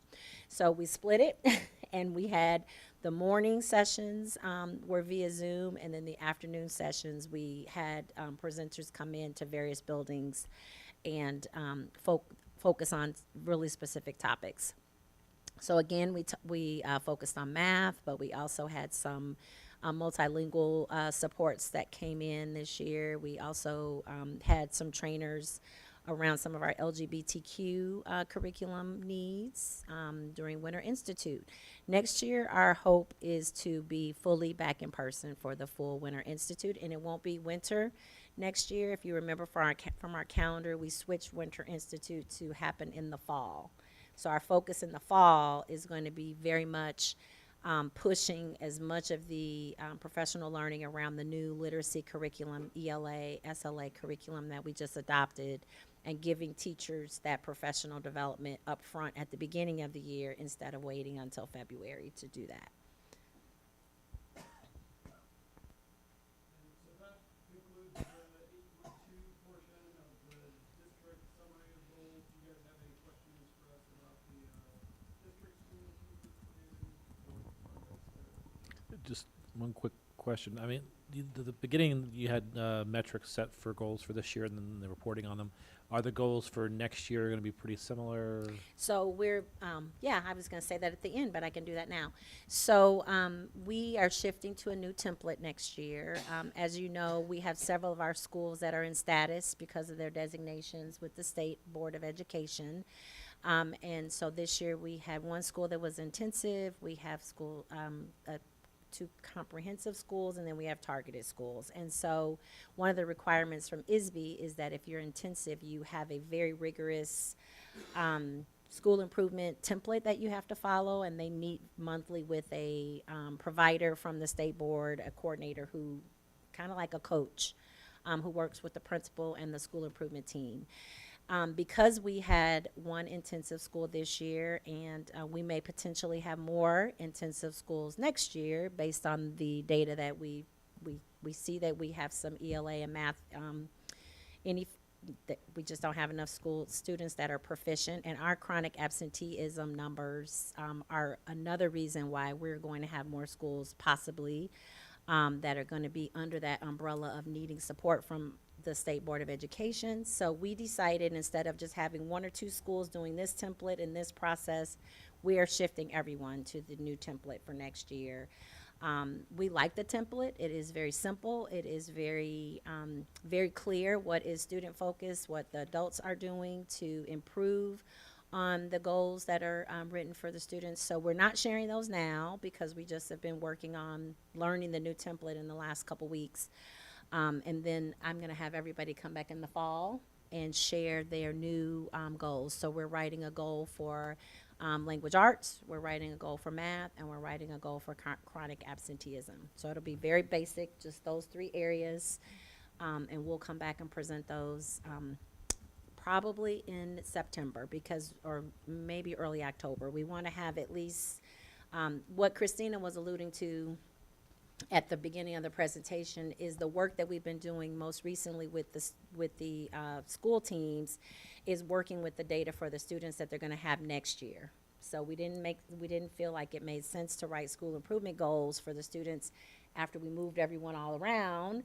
So, you know, if I'm a Dr. Williams team member, I am looking at data for the students that will be coming to me from next year, so we can have real data to really look at, okay, the students that are with us right now, what you're seeing today is the current students who are at those schools. But then when administrators come back in October, you'll see the current students that they have, and we may have to tweak it a little bit. So we're writing the goals, and then when the students come back in August, we'll do a reassessment of those goals to see who we have and see if those numbers change after we do the first benchmarking. Right. And then we'll have them come back and present to you guys. That makes And perfect getting sense. that data early also Yeah. very important, so students or administrators already have kind of their students with chronic absenteeism that they'll have next year, even though they weren't the same students as last year, so they can already start making attendance plans and discipline plans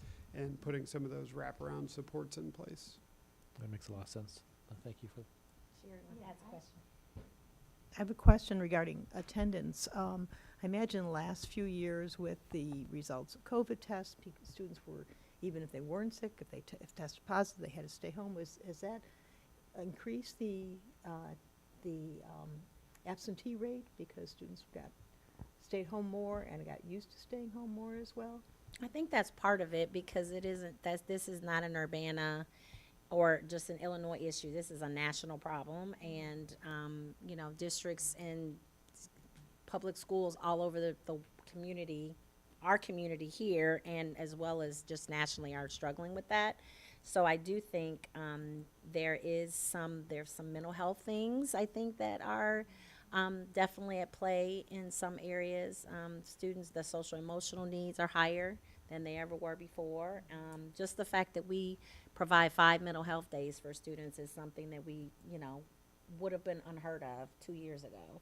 But now we have, you know, families can call in and say, my kid is staying home for a mental health day, and they can do that 5 times in a school year. So those are some of those reasons why we're seeing those higher numbers. We are going to be changing our policies around the excessive excuse too.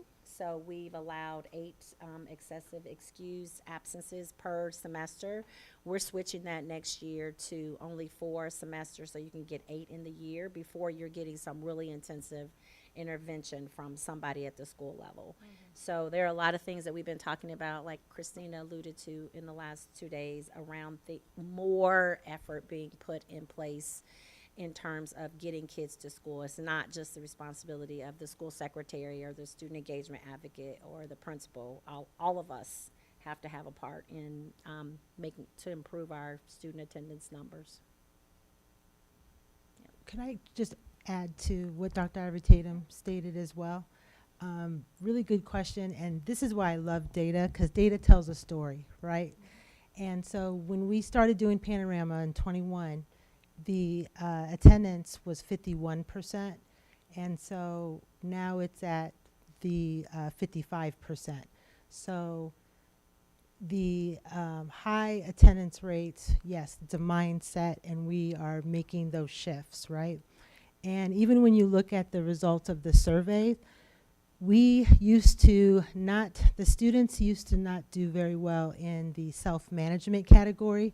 If you just Google self-management, Marzano, John Hattie, any big guru in education, they'll tell you that once a student has that self-management, the ability to control themselves, basically, then everything will fall in place, such as their grades, such as their behavior, such as their attendance.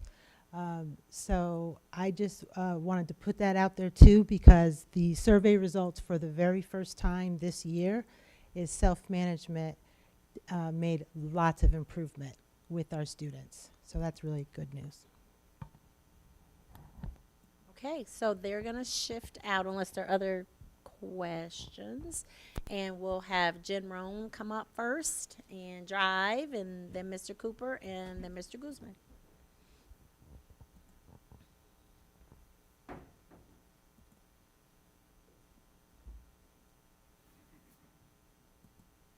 Hello, am I on?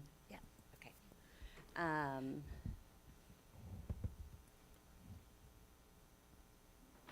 Okay.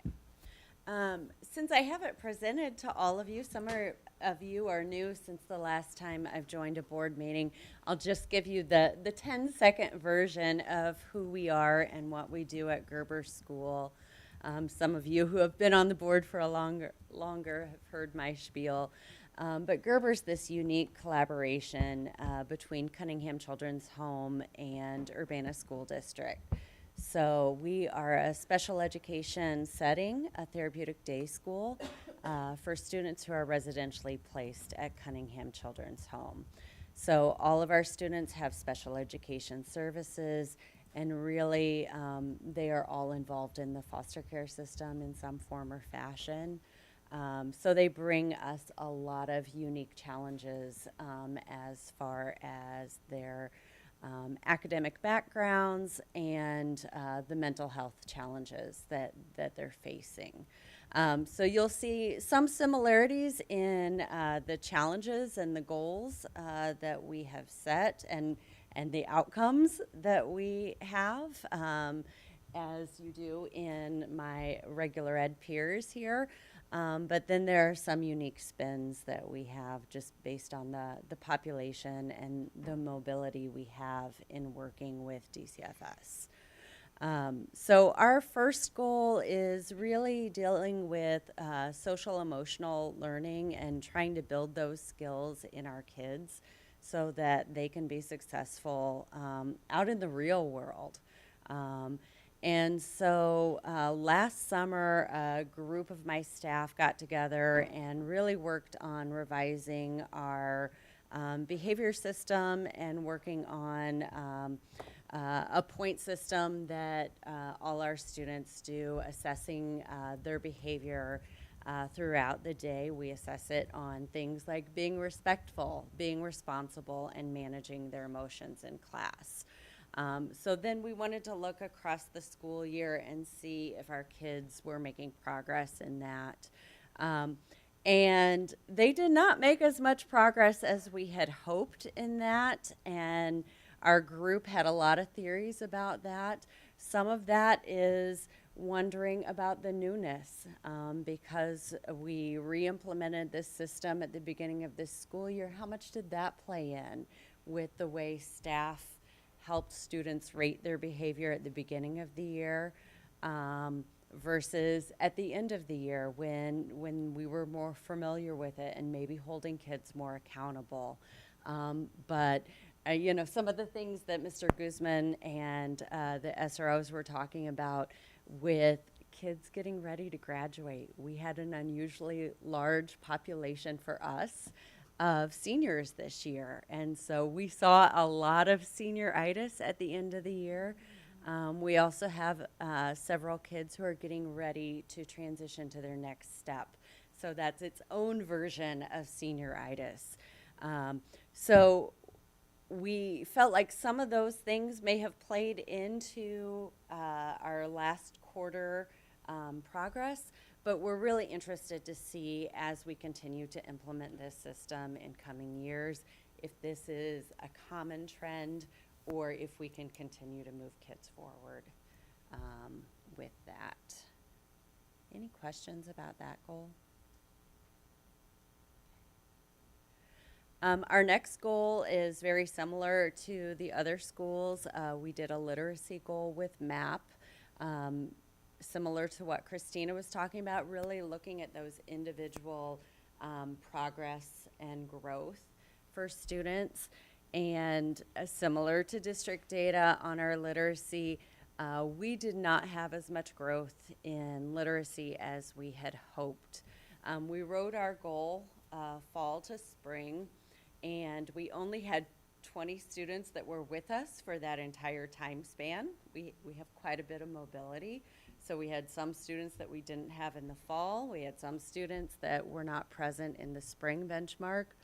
But of the 20 who are with us, really only 6 total made their growth criteria. So that was really depressing to me. And I am really hopeful that the new district literacy curriculum that we're also adopting will help us kind of reinvigorate our reading and language arts, because I think we've seen better growth in the past. So this made me really sad because our kids need to make more growth than this. Our kids come to us with a lot of deficits, and we need to be building them up more than we did. I think there were, once again, some of those spring factors that played into our spring benchmark data. We actually saw that we had a lot more growth from fall to winter with kids than when we looked at the entire span. So that's another thing that we're going to keep an eye on in future years and see how that pattern plays out. This goal made me really hopeful. This is our math goal. And just like the other schools in the district, we implemented the illustrative math curriculum this year. And I was very hesitant because it's a really hard curriculum, and it requires kids to do a lot of problem solving. And traditionally, kids in special ed, people have thought, oh, that's going to be really hard for them. And the conversations I heard in our classrooms around math were just mind-blowing. It was really amazing to hear. And so for the math testing, we had 19 students in that fall to spring range. And overall, we had 12 of our 19 students meet their projected growth. So I feel like when I look at our previous year's MAP data, we did not have near that percentage of kids moving forward this way. So I'm really excited as we continue to implement this curriculum, like how much further we can push our students and push our teachers in that implementation. And our last goal is a little bit different than our other schools in the district. Because of our partnership with Cunningham, our attendance looks different. Our residential staff make sure our kids come to school. So we don't have that type of absentee issue like some of the other schools in the district. What we do have is we have kids out of class because of behavior and mental health issues. And so we recognize that those things have the same impact that the chronic absentee has on kids in other schools. So that's what we targeted as our attendance goal, is looking at time out of class and ways to really reduce that. Because if kids aren't in class, kids can't learn. And so we were really pleased about this. We set a goal to kind of decrease that time out of class by 15%, and we actually saw a 24% decrease. So we were very pleased with that goal, and that's one that you'll see again in our new school improvement plan in the fall, so that we can keep moving that forward and keep kids in the class and trying to make up ground. Any questions for me? Board members, any questions? For that time out of class for this last one, is that full class period that they're out? It's not full class period, Tori. My staff, they do data on how many minutes each kid's out of class. Wow. And so if I'm out of class 5 minutes, that gets marked down. And then if I'm out of class, 2 class periods later in the week, we convert that to minutes. So we're looking at minutes instead of class periods. And so, yeah, we can really get a little more minute with kids that way, because we've got kids that are, I'm in class, Miss Roan. Yeah, but you had that 5 minutes there and that 10 minutes there, and that can really add up. So, yeah. Anyone else? Before you go, I just want to encourage my fellow board members, as you plan your school visits, do not neglect Gerber. It is an I missed going this year. It's a Love to have you over. Correct me if I'm wrong, but I think you probably have the highest retention rate of any building in the district. Yep. The staff love working there. They're a highly positive and collaborative group, and I'm always inspired when I visit. So please make time for them. Thank you. I love working there. I love our staff members, and I feel like we have people that are very committed to a very special population of kids. So they do. Do you have good a work. summer program? We do. We actually had our summer school staff training day today, and tomorrow morning, bright and early, our kids will be walking over from the residential units. So I miss them already, even though it's only been a few days. So I'll be happy to see them. And what are the hours of class during the summer? Our summer school program is half days, so our kids are there from 8:15 to 12:15, and it's actually a 6-week program. We go Monday through Friday, from tomorrow to July 19th. So we're in it for the long haul.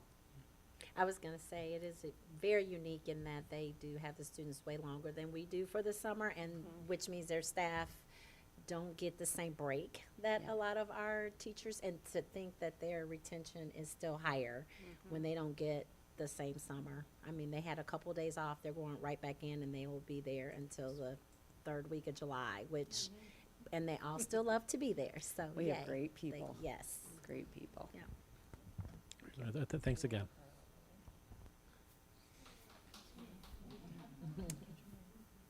What is her name? Her last name?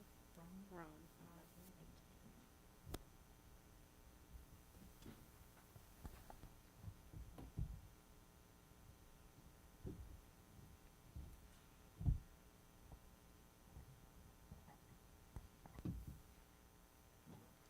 All right.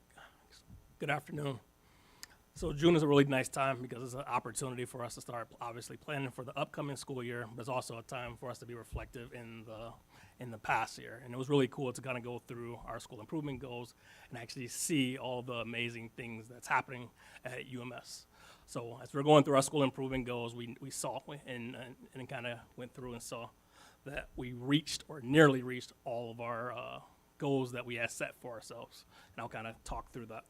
So when we started in the fall, we really did a really thorough job of doing some partnerships with ROE and a retired retired literacy coach named Beth Mears. Beth and I and our administrators at our school were able to create some professional development opportunities that were really meaningful for our teachers. And when we did that, we had to come with the understanding that all of our teachers at our school have to be reading teachers. And we kept echoing that in our professional development meetings, echoing that when we're having conversations with teachers. I know at the secondary level, we tend to look at ourselves as like content specialists, right? But when we look at our data and really dive into that, we see that the need is there to really teach those skills and that are typically learned and acquired at the elementary level. So like that was a really good job. I want to really, celebrate our students, our staff members, our families, and our administrators for really, taking up the mantle and really kind of running with that, because that actually went really well. Some things that we did with that is that we really did a good job of focusing on vocabulary protocols and what we call our content area vocabulary protocols. In the first semester and the second semester, we went over into more summarization strategies, and we were able to kind of see some results of that. So for our literacy goal, we were able to set a goal of 41% of students meeting their projected growth goal, and we achieved that. We had 45% of students who exceeded that goal. Also want to add that next year, it'd be awesome to really see when we are able to implement and get the PD opportunities for the new HMH curriculum. So that's something our staff is also looking forward to. In math, we saw the highest growth amongst any of our content areas or any of the assessments that we did. For math, we said that 39% of students would reach their projected growth goal, and we actually reached that by 48%. And again, I kind of contribute that to the new illustrative mathematics curriculum, but also the PD opportunities that our teachers and students had an opportunity to kind of be a part of and kind of see some of the growth from that. So that was awesome to see.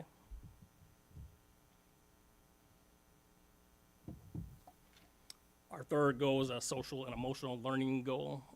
I think that Christina talked a little bit about it, but our social and emotional goal was created based on Panorama, where our students are taking surveys.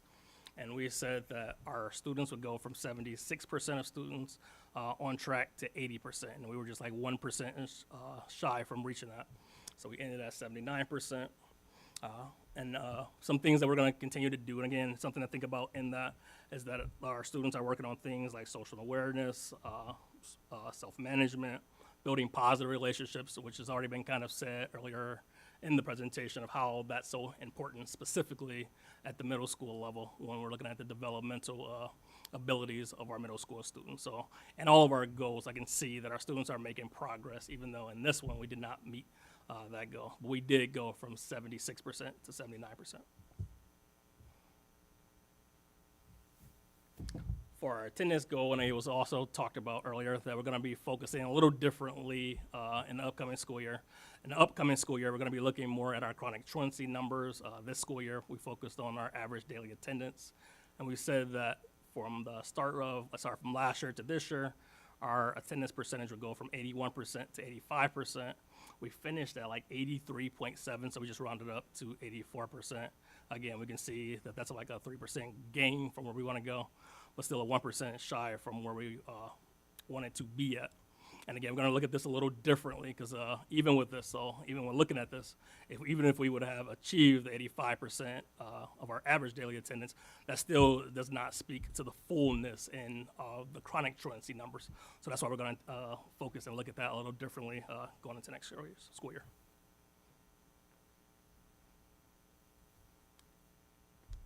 And again, we're just really optimistic again. I know that you've heard the SRO reports and different things and challenges that exist at the middle school level. But there's a lot of positive things happening as well.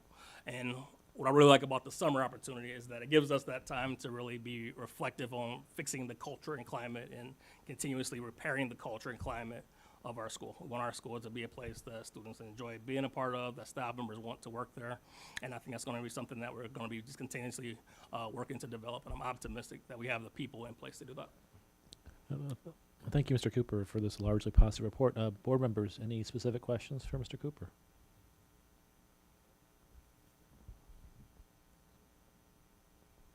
The math and the language arts goal, reading goal, they were growth goals. Yes. But the SEL goal, that was actually 79% of the students actually feel good about success. going to school. Mhm. It's not a growth goal. Correct. Yep. Yeah, okay. Thank you. That was great. Anyone else?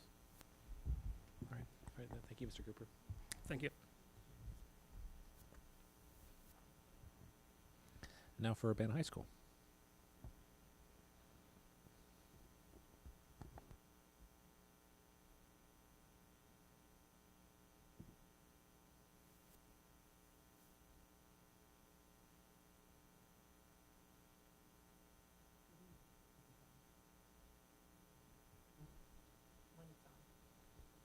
Oh, there we go. All right, so as I finish up my first year, it's been an honor and privilege to serve as the principal at UHS. And I just have to say that the students, the staff, and the community are really amazing. They are really supportive, and I am so glad I made the decision to come over across Wright Street to be here in this community. And so I just want to say thank you, first and foremost, for the opportunity for that. And so our theme this year at UHS was New Year, New You, because coming in, we knew that we had to reset a lot of things, lay some foundations, build up some systems, and just put in place some more measures, accountability for everybody. And I think, as in with any school year, we have ups and we have downs. And I firmly believe this year we had more ups for this school year at UHS. And with that, our school improvement plan. With 3 new administrators, me being one of them, coming in, we had to create the school improvement plan over the summer.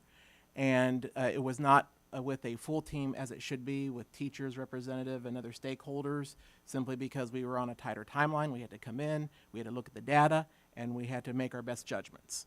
With that, you'll know with my personality, I'm somebody who is go big or go home. You set the bar high, and you got to reach for it, and you got to continue to do that.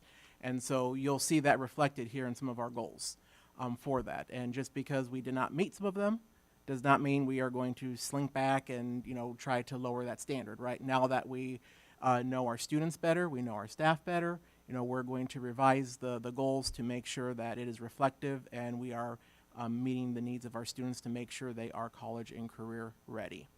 With that, our first goal, we looked at using MAP as our data source. We looked at actually not growth but attainment for literacy.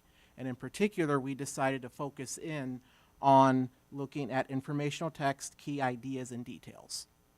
And so, because we know that that's one of the key skills to be college and career ready, is being able to look at informational text, pull ideas, and to get those details. And so what I've highlighted below is I firmly believe that you need to see the journey as well. And so we do our fall benchmark to see where we are. We do the winter benchmark, then we do the spring benchmark. And our goal was from the fall to the spring and also compared to last school year. And so it's also going to be the same cohort of students. And so we're looking at the same group of students. We wanted to see a 10% increase in achievement percentile points. So it's not growth, it's the actual achievement percentile. This is what MAP says for students at nationally normed, this is where they should be. Now, I didn't highlight those bars. If you want to see those, I can get those to you later, but looking at the students who met it. At the winter benchmark, for our 9th grade, we had 66% met the goal, so that was a 10% increase compared to last school year, and so we met it at the winter. For 10th grade, it was 55%. Unfortunately, we did not meet that goal. 11th grade was 56%, met that 10% increase, so they met it. at the junior level. And then, as we talked about earlier, seniors. We only had 92 students take it. And so that is a huge reflection point that we're going to look at as a team and as a building on what do we do with our seniors. Now, it's not low expectations, it's participation that we need to look at for our seniors. Because as seniors, we have a lot of students who are at Parkland for part of the day. We have students with open periods. It's really hard to capture them. Some of them, a lot of them are taking AP credit courses, and so their focus is just not on MAP, it's on other criteria. And when you look at that for our seniors who are getting ready for the next phase in life, we need to really look at a building like, what is the MAP data really truly telling us? And so that's something that we're going to look at going forward, because I will say it's not low expectations. I refuse to say it's low expectations. It's participation that we have to look at for that. And so with only 92 students taking it, we did not meet. And so that was at the winter.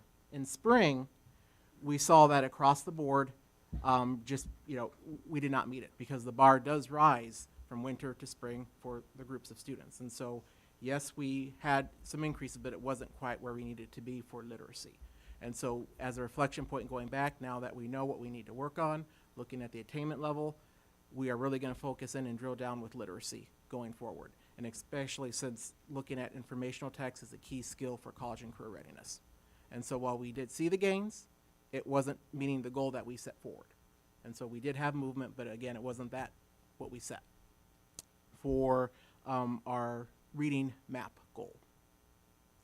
Now, on the other hand, let's look at our second goal is for mathematics. For math, we looked at actually growth. So goal 1 for literacy was attainment. For goal 2, we were actually looking at growth, and we were looking at 10% increase from last school year. And so we wanted to see that growth of at least 10% from our students. With that, along the journey, you can see at the winter benchmark, we had 2 grade levels make the 10% compared to the previous year. And again, it's the same cohort of students, so it's the same students measuring their growth. 9th grade and 10th grade at the winter benchmark made it. And then our celebration is on the spring benchmark, all our students made that.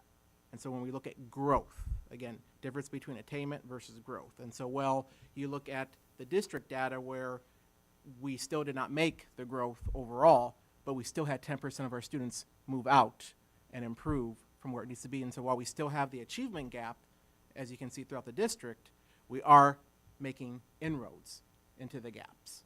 And so you can see that here with math. And again, I credit that to, one is the new curriculum of IM being implemented, which is very much strong with problem solving, with collaboration.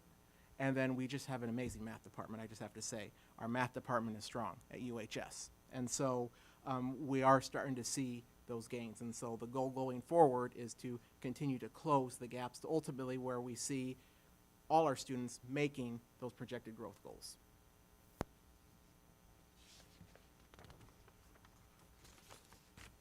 And for goal 3, it's just the panorama survey. When we came in, panorama survey was, oh, sorry, forgot to click it over. So with panorama, students in the previous year, only 26% of them took the survey. And so that's not really capturing their voice, capturing what they feel about culture and climate, capturing about student-teacher relationships, relationships within their own peer groups. And so our goal was lofty at 70%. And so I went ahead and laid out for each benchmark. So again, as with MAP, we did it 3 times a year with Panorama. We also did it 3 times a year. And you can see where we fell for the fall. We almost made the 70% at 68%. That's when we had the highest buy-in. Then in the winter, we had 53%. And then for the spring, we had 58%. To wrap it up. And so while we did get that 32.5 at the end, you can see our journey along the way to really capture their voice, right? And so, again, we went big, we went high, because you got to set those standards high. And so, and then you see our journey along the way. And so I just wanted to really emphasize that and to talk about that. And again, it's really trying to get our students to buy in and to really also do that goal setting with both MAP and with Panorama. More so with MAP, but with, you know, that the panorama, just seeing their own data and showing them their own data and seeing where they are and where we need to go as a building, and empowering our students to have that voice as well, especially with panorama when we're looking at your own school climate, right? Because our students have a huge say in the culture and climate that's set forth, right? It's not just the adults that set it, it's our students who set it as well. And so, with that, our fourth goal, systems, is looking at, from Panorama, pulling our attendance data. And so what we did at the high school was we wanted to look at our critical attendance, students attending 80% or less. And so students who are missing 20% or more of the school year. We wanted to get that number down. And so last year it was at 33%, missing 20% or more of the school year. And so obviously it's a district-wide issue. It's a national issue for attendance. And so when we looked at what we wanted to do is we wanted to bring it down to 16%. In 1 year, that was pretty lofty to bring that down. And so I'd wanted to put two measures into place, or two checkpoints. As of early April, we got it down to 24% of students in that critical category. By the end of the year, unfortunately, it ticked back up to 29%. And so while we didn't quite get to, well, we did not get to 16%, we did make some inroads. But it's attendance and getting our students invested back into school, making school a priority. That's what we want to do. And so those are our goals from our school improvement plan for this year. We are currently revising and updating and creating new goals for next school year with a team of teachers that's representative. We also want to collect feedback from our students and our stakeholders as well for our SIP plan. And so I'm somebody who likes to have like a general theme, a general goal for the school year, and I'll let you in on a big overview. I won't go into too many details for next year, but next year I am really going to focus in on school pride and community pride, because I want our students to be invested in our school and in our community. Also, student engagement, college and career readiness. We need our students engaged in the classroom.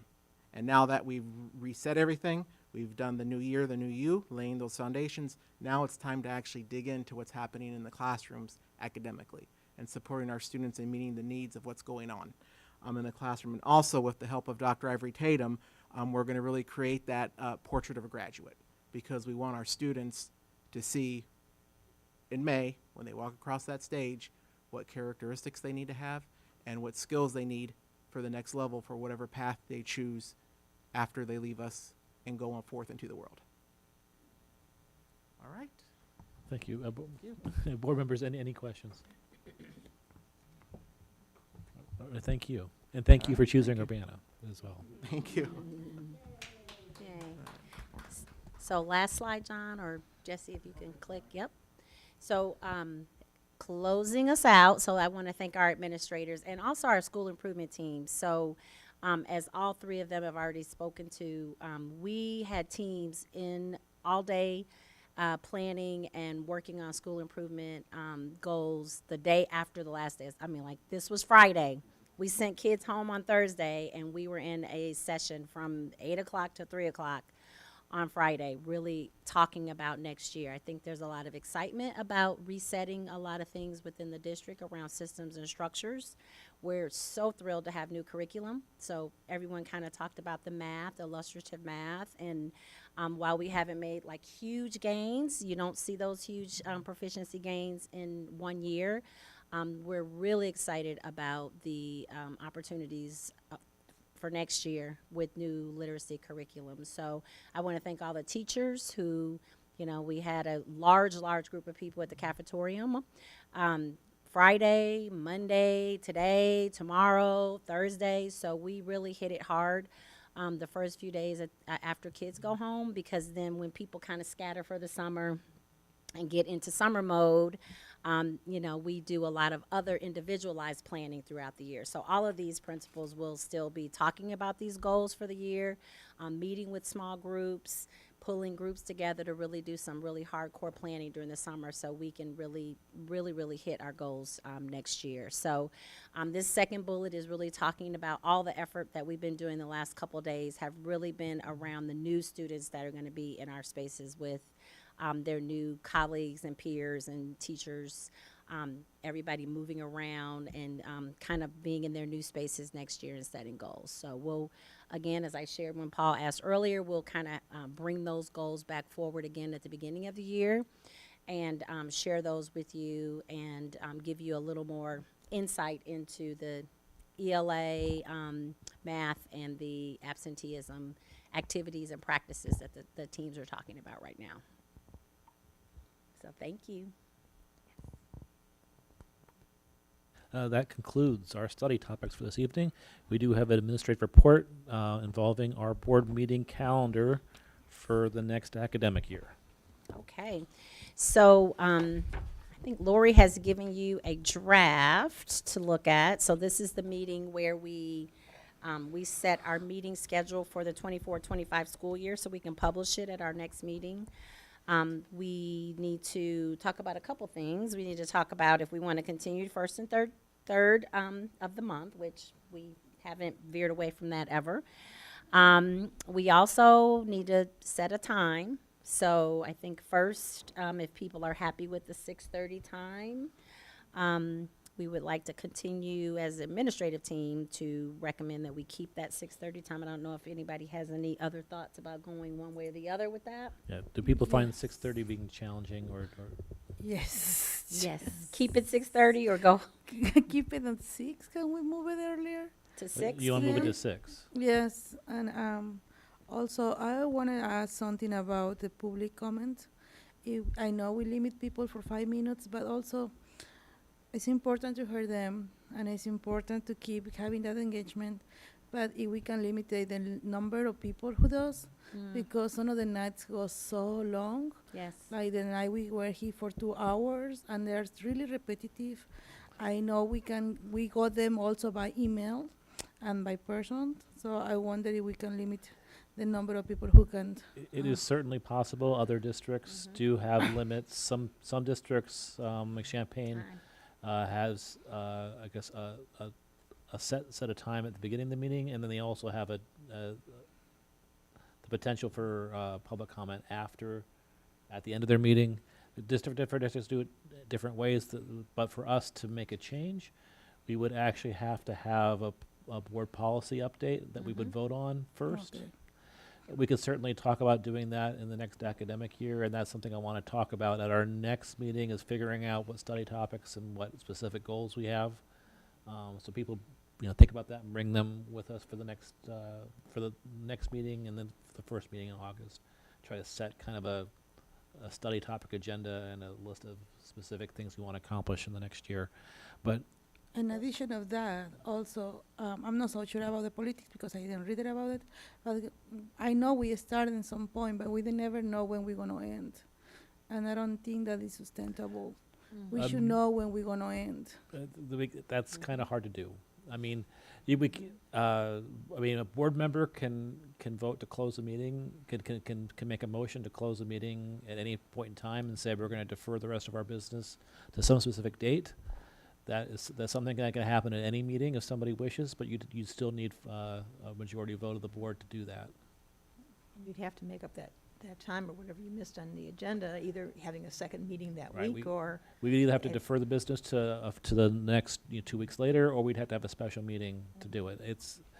I don't like being here at 11 or midnight either, but there are times when we just have a lot to do that have external defined deadlines for, whether it's voting on a contract, or there's lots of reasons we have state rules involving we have to vote, have passed certain things on a certain schedule. So to make a hard and fast rule so we're never going to go past 10:30, is something I would advise against. And that's something that we have to consider as we add things to the agenda too, as we think about what we really want Right. to hear. And Because that's- and some people loaded up a lot of stuff this past year, and so it makes the agenda even longer. Yeah. And not that those things weren't important. Right, Obviously, to right. whoever requested it, it was important for them, but we have to think about that too as we set those. And then also, we have time before our board meetings to be able to ask questions. Nothing wrong with asking questions in our meeting, but when we, if we're asking 20 questions each, that also extends our meeting time. Some of those answers we've already had. We can, we can get some of those answers in And- advance too. yeah. So that's dragging up. So all the little things add up. Yeah, You I know, know. I and mean, it- I can do my best as chair to keep debate, on topic and keep things moving forward, to try not to waste time that way. But, I mean, what we can vote on tonight, though, or request to be voted on next week. We're not voting tonight, but we're making a request for what's going to be on our agenda in 2 weeks.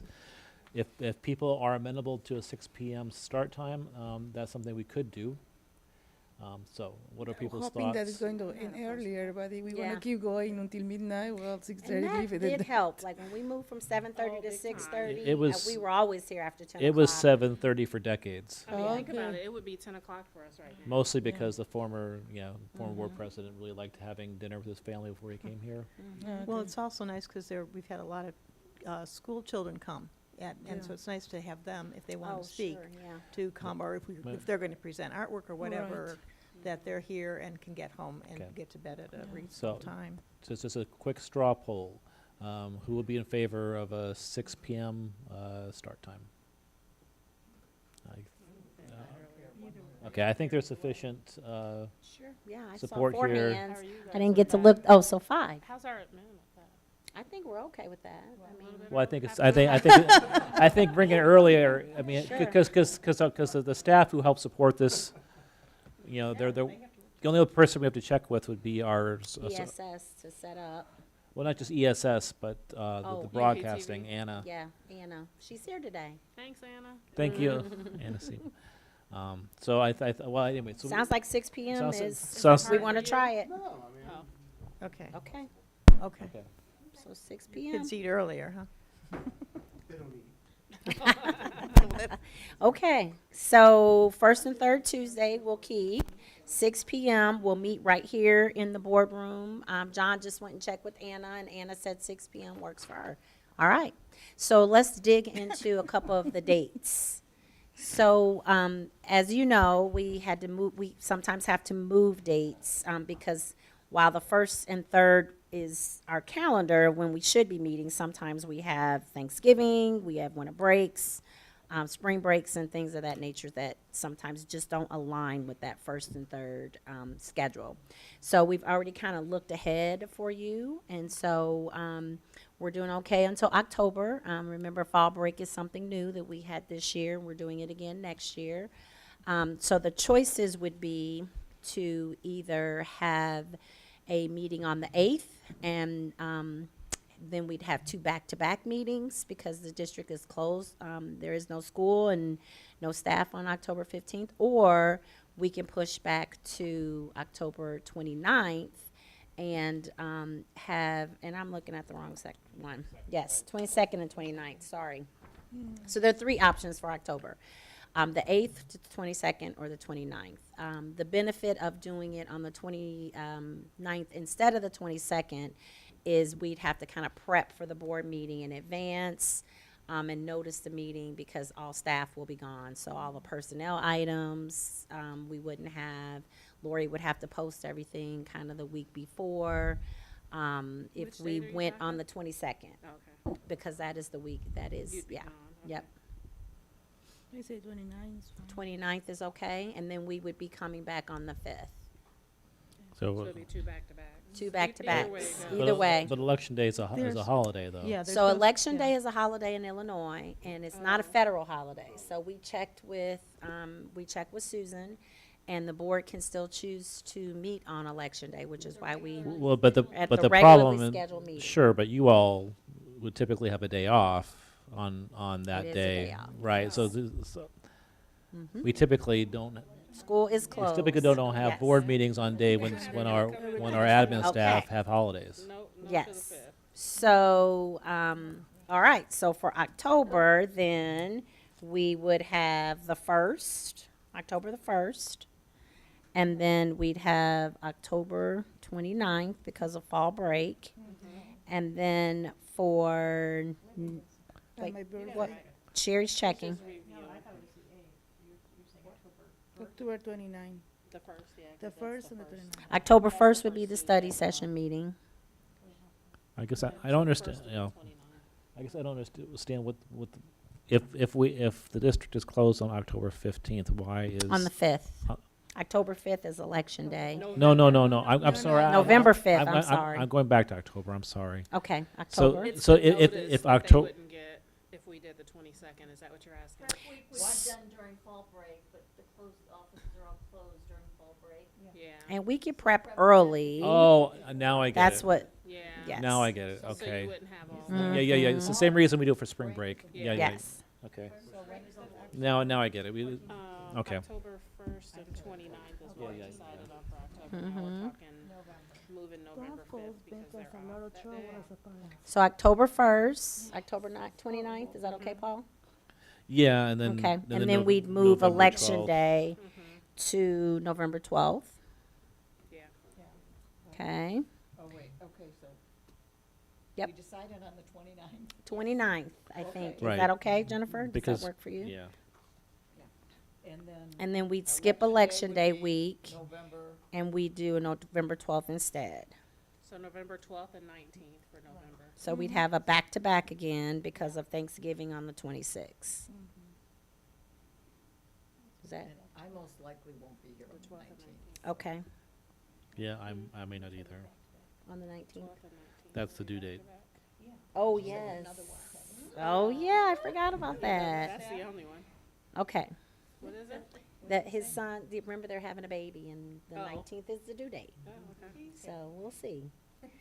We can manage without you for one meeting. Okay. All right, so October 1st. Yes, yes, that's a good excuse. I'll use my phone, right? October 1st, October 29th, November 12th, November 19th.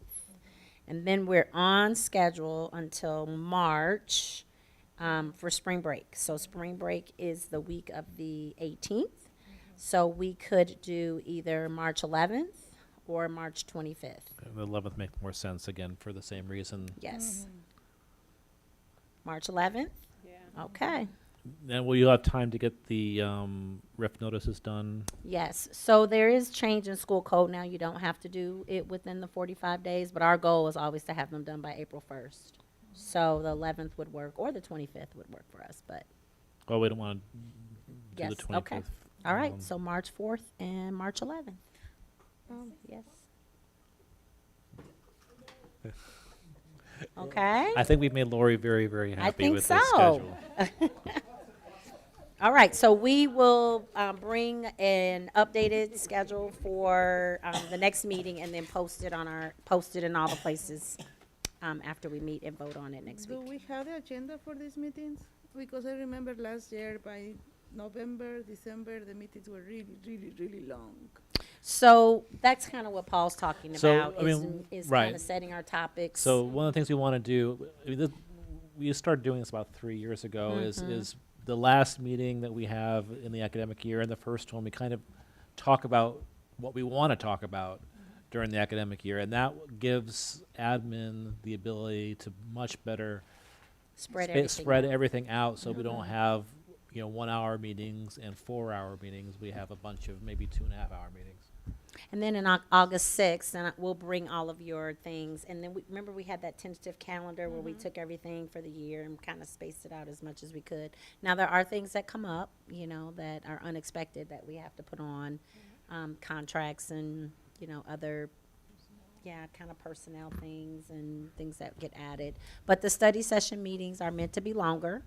And so we really did try this year to keep business meetings just business and not add a lot of presentations. And sometimes that happened. And, during the redistricting process when we kind of had to work around our consultant schedule, I think we did have a few more presentations on business meetings than we usually do. But I think we'll still plan to have those be, stay on the business end so they are shorter. So. Okay. All right, any other questions? Be prepared to vote on this in 2 weeks. There is a call for a future special meeting on June 25th. That's 3 weeks from tonight. We will be voting on the bid bidding documents for the proposed sixth grade center, as well as approving a tentative budget for the 24-25 school year, Yes. which we will hopefully discuss that at is our the next plan. meeting. Yes. Approving the budget for the whole thing? For the So, district or for the so every at the end of every academic year, the CFO shows us it's called a tentative budget, because not all the numbers are in yet, but it gives us a sense, a general sense of what our expenses are and what our revenues are going to be in a broad way for the next academic year, and we're required to vote on that by July.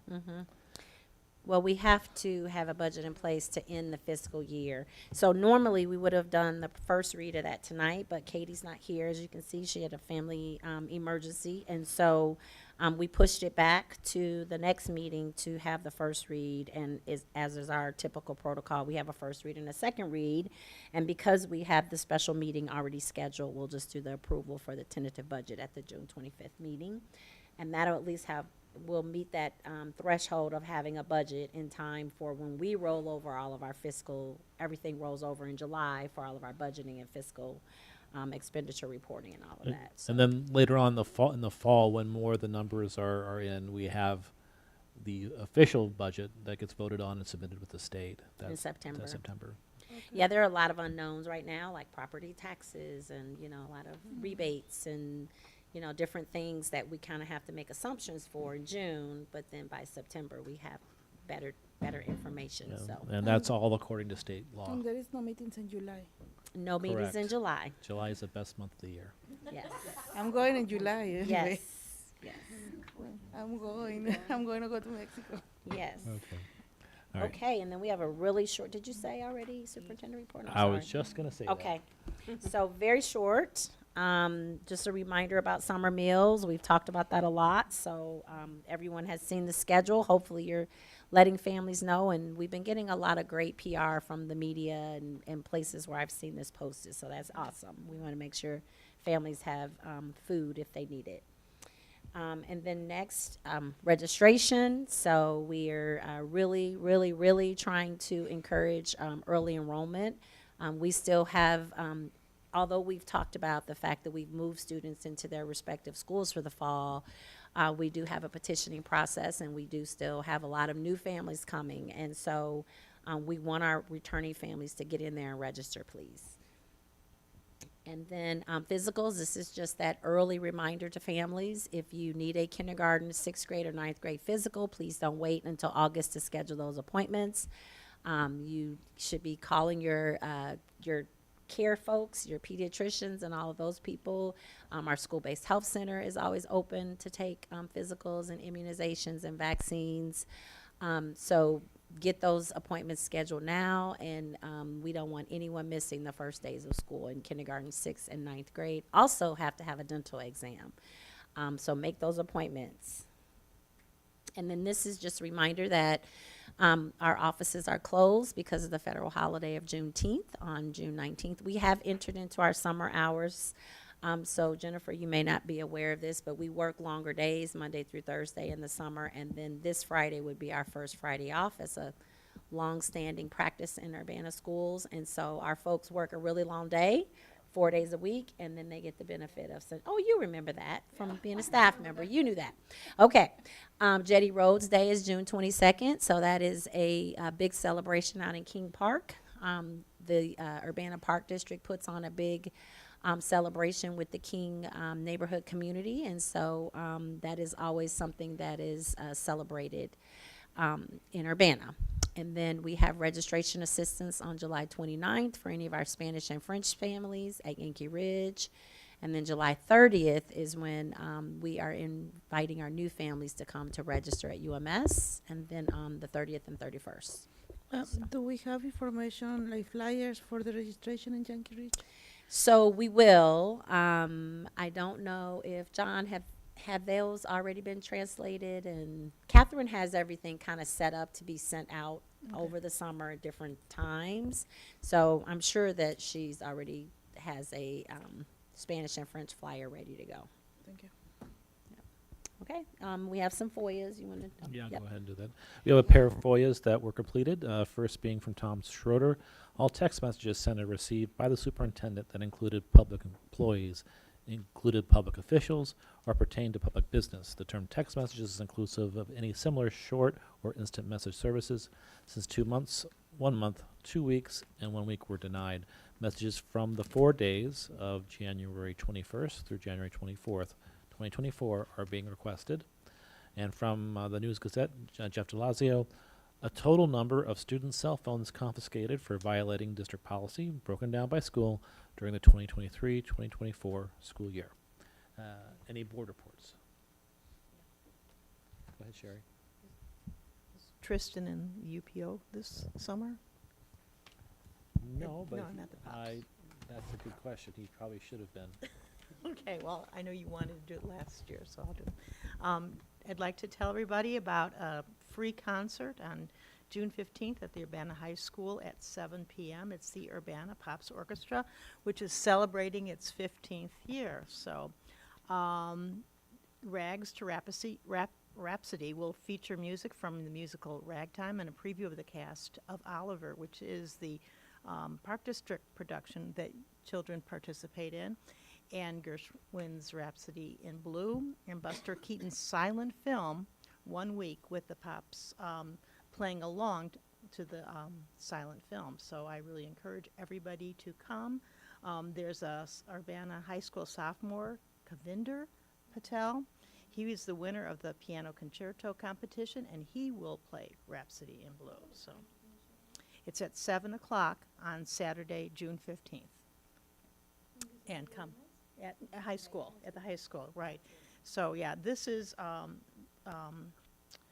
the Urbana Pops Orchestra has been offering free concerts, recitals, and educational opportunities in Champaign-Urbana since 2010. The ensemble's goals are to perform high-quality, light, classical, and pops repertoire for free and to provide a setting for talented youth musicians to learn from seasoned professionals. So it gives them that professional experience. Yeah, it's always a great show. Okay. And also, I got a copy of The Loophole, the 2023, 2024. I guess they haven't been public, what do I want to use? Not publicizing it. They haven't public printing. Thank you very much. Appreciate it. Printing it for the last couple of years, but it is available this year. We watch students participate in music and sports, and this is an opportunity to see some of the drawings and poetry and short stories that students write. And I encourage you to get a copy if you don't have one already. I think $10, and maybe we can even get some copies in the Urbana Library for people to see that. So, thank you. Well, thank you. Any other board reports? This is not a board report, more like a group of parents and administrative from the Yankee Ridge got together and we create a series of pop plays during this summer. And the first one is going to be in June 5th from 6:30 to 8 p.m. in the Crystal Lake Park. And the next one is going to be in Idaho Mobile Park. So you guys are invited to come. It's just the intention to get together families, get to know each other, the kids play, and some of the administration is going to be there. So That's June wonderful. 5th is the first one. And what time again? 6:30 to 8 in the Crystal Lake Park. At Crystal Lake at the boathouse area? It's on the playground. Playground. Okay, got it. That's awesome. Thank you. June 5th. And what was the second one? That's tomorrow, right? Yep, that's tomorrow. But what was the second one? For the Ivanhoe one? Okay, we'll find. I'll get it. Okay. All right. Any other board reports? Well, I had about 17 Urbana High School students start on campus yesterday, actually, and a couple more that we made offers to today that are going to start on. Sorry.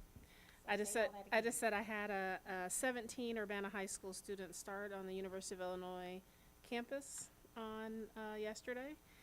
They're in various jobs, and I'll probably highlight a couple of them here and there. Then we offer 2 more students that'll be starting on Monday. So we've got a total of 19 that'll be working in various capacities on campus on a part-time basis over the summer. So It'll be fun for them. We have students from all over the community, so not just Urbana, but we have more Urbana students this year than any other of the schools. So That is good awesome. representation. I have information, next one is going to be on the 28th in the Idaho. Okay. June 28th. Mhm. Okay, same time. Yep. And that's probably like at the little pavilion area there? Yeah, okay. That's great. Any other board reports?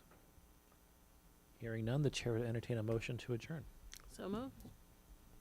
Second? It's been moved and seconded. All in favor, say aye. Aye. See you in 2 weeks. Ready? Or